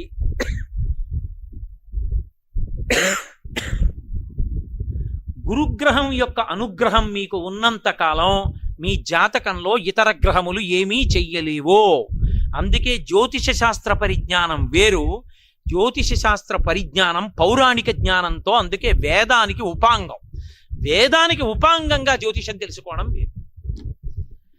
దాని వలన ఏమవుతుందంటే రోజూ దక్షిణామూర్తి స్తోత్రం చేసేవాణ్ణి శనీశ్వర గ్రహం కూడా చెనకదు. కారణం ఏమిటంటే బలహీనంగా ఉన్న గురుగ్రహాన్ని అది బలవంతం చేస్తుంది జాతకంలో. పైకి కనపడదు. జాతకం చూశారనుకోండి, గురుగ్రహం బలం లేదండి మీకు అంటాడు. నేను యథార్థంగా చూసా, పైకి చెప్పడం ఇష్టం లేదు నాకు ఎవరి విషయంలోనో. ఒక సమయంలో ఒక వ్యక్తి ఇంటికి వచ్చి, ఏమయ్యా యథార్థానికి నీ భార్య చనిపోయి 3 నెలలు అవ్వాలి, ఇప్పటికి నువ్వు భార్యాహీనుడు అయిపోవాలి, నీ జాతకంలో గ్రహాలంత భయంకరంగా ఉన్నాయి, అయినా నువ్వు ఇంత సంతోషంగా ఉన్నావు, ఇంత నవ్వుతూ ఉన్నావు, కనీసం నీ భార్య మృత్యు వరకైనా వెళ్ళొచ్చిందా? నిజం చెప్పని అడిగాడు. వెళ్ళొచ్చింది, నిజమే, యథార్థమే. ఆమె వెళ్ళిపోతోందని కూడా తెలియదు ఈయనకి. మృత్యువు దగ్గరికి వెళ్ళిపోయి వెనక్కి వచ్చేసింది ఆవిడ. అదృష్టం. ఆవిడ వెళ్ళిపోయిందన్న విషయం ఆవిడికి తెలియదు, ఆవిడ వెళ్ళిపోయిందన్న విషయం ఈవిడికి తెలియదు, ఈయనకి తెలియదు. రక్షింపబడ్డాడు. ఎవరో నేను చెప్పను, ఎందుకో చెప్పేస్తాను మీకు. ఆవిడికి షుగర్ వచ్చిందన్న విషయం ఆయనకి తెలియదు, ఆవిడికి తెలియదు. వాళ్ళిద్దరికీ షుగర్ గురించి తెలియదు. తెలియకపోవడం వల్ల నీరసంగా ఉంటోందని ఆయన ఇంకా గ్లూకోజు పళ్ళు పట్టుకొచ్చేవాడు ప్రేమతో. ఆవిడ ఇంకా గ్లూకోజ్ కలిపి తాగేస్తుండేది, పళ్ళు ఇంకా తినేసి పళ్ళరసాలు తాగేసి 2, 3, 4, 5 దగ్గరికి వెళ్ళిపోయింది షుగర్. తెలియదు వాళ్ళిద్దరికి షుగర్ గురించి. అసలు ఇవాళ నాకు కాళ్ళు కదలటం లేదండి, చేతులు కదలటం లేదండి, అసలు ఏమిటో నాకు పట్టివ్వట్లేదు, పటకారా వంట చేయలేనంది ఆవిడ. అంటే ఆయన అన్నాడు, ఏమిటి అలా ఉంది అంటున్నావు, ఓసారి ఫలానా డాక్టర్ గారి దగ్గరికి వెళ్ళి చూపించుకో అని ఆయన వెళ్ళిపోయాడు. ఈ అమ్మాయి డాక్టర్ గారి దగ్గరికి వెళ్ళింది. ఆ డాక్టర్ గారికి ఎందుకో అనుమానం వచ్చి, అది మన జాతి గొప్పతనం ఏమిటంటే భగవంతుడి ప్రార్థన చేస్తే భగవంతుడు రక్షిస్తాడని ప్రార్థనలు చెయ్యం మనం. భగవంతుడిని ప్రార్థన చేస్తే వైద్యుడిగా రక్షిస్తాడు. కృతజ్ఞత వైద్యుడికి. ప్రథమో దైవ్యోభిషకో, వైద్యుని యందు బుద్ధి ప్రచోదనం చేస్తాడు. వాడి బాధ ఏమిటో పసిగట్టే శక్తి వైద్యుడికి ఇస్తాడు. ఆయన ఎందుకో బ్లడ్ టెస్ట్ చేశాడు. చేసి, అమ్మ మీ ఆయన ఫోన్ నెంబర్ ఇయ్యనా? డాక్టర్ గారే ఫోన్ చేశాడు. ఏమయ్యా మీ ఆవిడ ఇంకో అరగంట ఉంటే చాలా గొప్ప, నువ్వు వచ్చేసేయి తొందరగా. ఆయన గబగబా తిరిగి వచ్చాడు. తిరిగి వస్తే, అసలు ఇలా ఎలా బతికుందయా మీ ఆవిడ, నాకు అర్థం కాలేదు, ఈ పాటికి ఎప్పుడో పోవాలి కోమాలోకి, కనీసం మూత్రపిండాలు ఏమన్నా పోవాలి, ఎలా బతికుందయా అని షుగర్కి వైద్యం మొదలెట్టాడు. ఆవిడ బతికి బట్టగట్టి. ఓ రోజు రాత్రి 8:30కో జ్యోతిష్కుడు వచ్చి ఆయన జాతక చక్రం పట్టుకుని అడిగాడు, ఈ భార్య చచ్చిపోవాలి ఎలా బతికిందని. నేను మీకు యథార్థం చెప్తాను, ఆయన బలం ఏమిటో తెలుసా? ఆయన దక్షిణామూర్తి స్తోత్రం ఉపాసన చేశాడు. రోజు దక్షిణామూర్తి స్తోత్రం చదవడం ఆయనకు అలవాటు. అది గురుగ్రహాన్ని ఛార్జ్ చేసేసింది. గురుడు శక్తివంతుడై కూర్చున్నాడు జాతకంలో. గురుడి అనుగ్రహం ఉన్నంత కాలం పాపగ్రహాలు ఏం చేయలేవు, అడ్డుపడిపోతాడంతే. గురువు గారి రక్షణ ఉంటే ఇంకేంటండి? గురువు గారికి వాత్సల్యం ఉందనుకోండి, దేవతలు అనుగ్రహిస్తారంతే. కాబట్టి జాతకంలో గురుగ్రహం యొక్క అనుగ్రహం ఉంది, పాపగ్రహాలు ఊరుకున్న ఏం చేయలేకపోయి. ఒక్క శంకరాచార్యుల వారే ఈ జాతికో పెద్ద వరం ఇచ్చారు, నేను వెళ్ళిపోతాను, వీళ్ళని ఎవడు బాగు చేస్తాడని. దక్షిణామూర్తి స్తోత్రం చదువుకుంటే గురుగ్రహం శక్తి పొందేస్తుంది. రోజు ఒకసారి దక్షిణామూర్తి స్తోత్రం చదివారనుకోండి చాలు, అంతే. ఆడవనివ్వండి, మగనివ్వండి, పిల్లలవనివ్వండి, ప్రయోజకులు అవుతారు, చక్కగా ఉంటారు. ఏమి పెద్ద ఇబ్బంది పడిపోయి భయంకరమైన స్థితిలోకి వెళ్ళిపోకుండా కాపాడుతుంది దక్షిణామూర్తి స్తోత్రం. అంత గొప్పది దక్షిణామూర్తి స్తోత్రం. అది ఇచ్చినటువంటి ఘనత ఈ లోకంలో శంకరాచార్యుల వారికి చెల్లింది. అటువంటి శంకర భగవత్పాదుల జయంతి వచ్చేస్తోంది, వైశాఖ శుక్ల పంచమి. అటువంటి మహానుభావుడు ఈ దేశంలో అవతరించాడు. ఆ శంకరాచార్యుల వారు పుట్టిన వైశాఖ మాసం వస్తూ ఉండగా దక్షిణామూర్తి ప్రతిష్ఠ జరగడం, ఈ స్తోత్రం మనకు అందడం మన యొక్క విశేషమైనటువంటి అనుగ్రహం. హరిప్రసాద్ గారు ఎన్నో పుణ్యకార్యాలు చేశారు. వాటన్నిటి యొక్క ఫలితం ఆయన ఇవాళ చేస్తున్న దక్షిణామూర్తి ప్రతిష్ఠ. వాటి ఫలితం ఈ స్తోత్రాన్ని భక్తులకి పంచిపెట్టడం. కాబట్టి అందరూ చెప్పండి చక్కగా. మౌనవ్యాఖ్య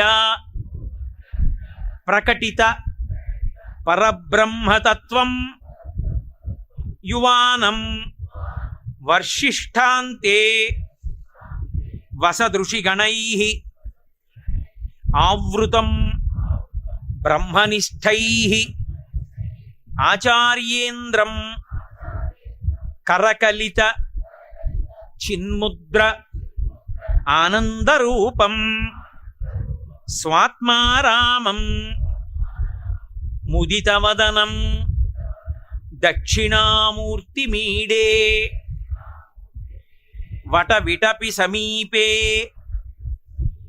భూమిభాగే నిషణ్ణం సకల మునిజనానాం జ్ఞానదాతారం ఆరాత్ త్రిభువన గురుమీశం దక్షిణామూర్తిదేవం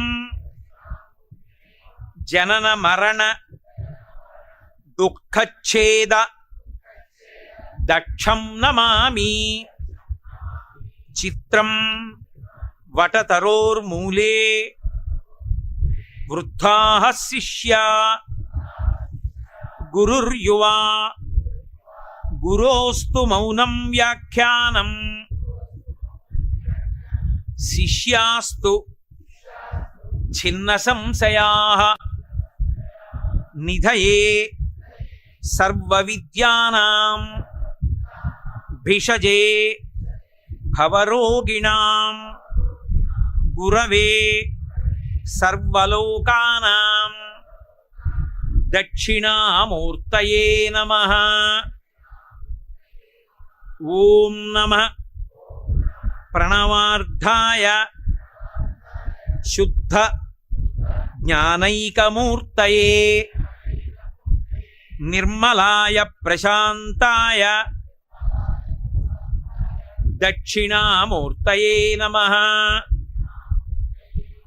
సదాశివసమారంభాం శంకరాచార్యమధ్యమాం అస్మదాచార్యపర్యంతాం వందే గురుపరంపరాం. విశ్వందర్పణ దృశ్యమాననగరీ తుల్యం నిజాంతర్గతం పశ్యన్నాత్మని మాయయా బహిరివోద్భూతం యథా నిద్రయా యస్సాక్షాత్కురుతే ప్రబోధ సమయే స్వాత్మానమేవాద్వయం తస్మై శ్రీగురుమూర్తయే నమ. ఇదం శ్రీదక్షిణామూర్తయే బీజస్యాంతరివాంకురో జగదిదం ప్రాంగ్నిర్వికల్పం పునః మాయాకల్పిత దేశకాలకలన వైచిత్ర్య చిత్రీకృతం మాయావీవ విజృంభయత్యపి మహాయోగీవయ స్వేచ్ఛయా తస్మై శ్రీగురుమూర్తయే నమ ఇదం శ్రీదక్షిణామూర్తయే యస్యైవ స్ఫురణం సదాత్మకమసత్కల్పార్థకం భాసతే సాక్షాత్ తత్వమసీతి వేదవచసా యో బోధయత్యాశ్రితాన్ యస్సాక్షాత్ కురుతే యస్సాక్షాత్కరణాత్ భవేన్న పునరావృత్తి భవాంభోనిధౌ తస్మై శ్రీ గురుమూర్తయే నమ ఇదం శ్రీ దక్షిణామూర్తయే.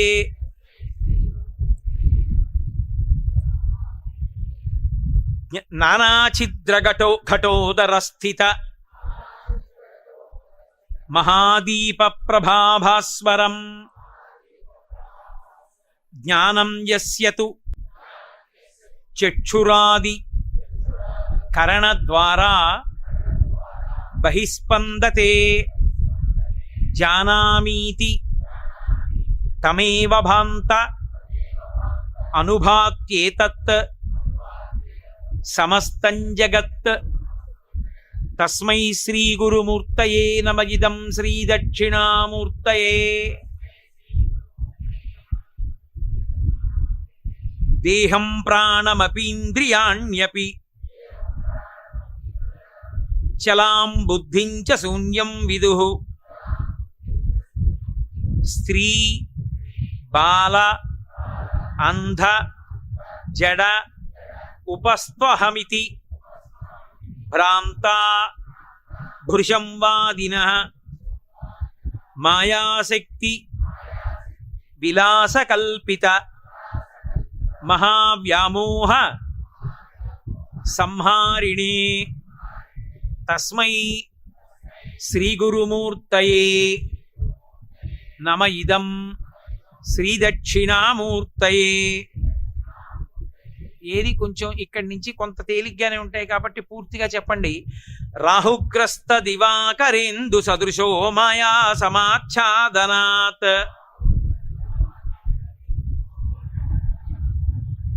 సన్మాత్ర కరణోపసంహరణతో యో భూత్ సుషుష్టు పుమాన్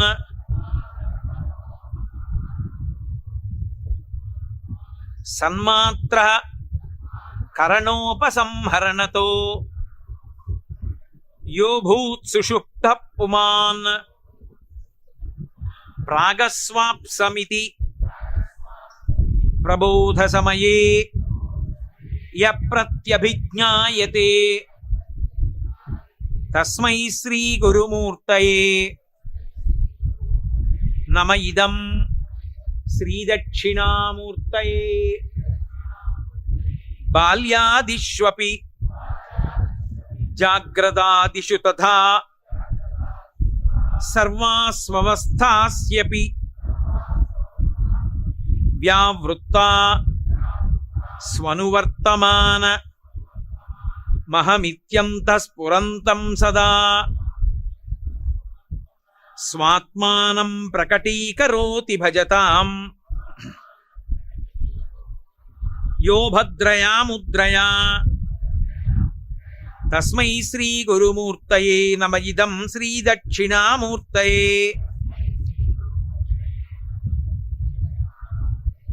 విశ్వం పశ్యతి కార్యకారణతయా స్వస్వామి సంబంధతః శిష్యాచార్యతయా తథైవ పితృపుత్రాద్యాత్మనా భేదతః స్వప్నే జాగ్రతి వా యయేష పురుషో మాయా పరిభ్రామితః తస్మై శ్రీ గురుమూర్తయే నమ ఇదం శ్రీ దక్షిణామూర్తయే. భూరంభాంశనలో నిలోంబరమహార్నాథో హిమాంసు పుమాన్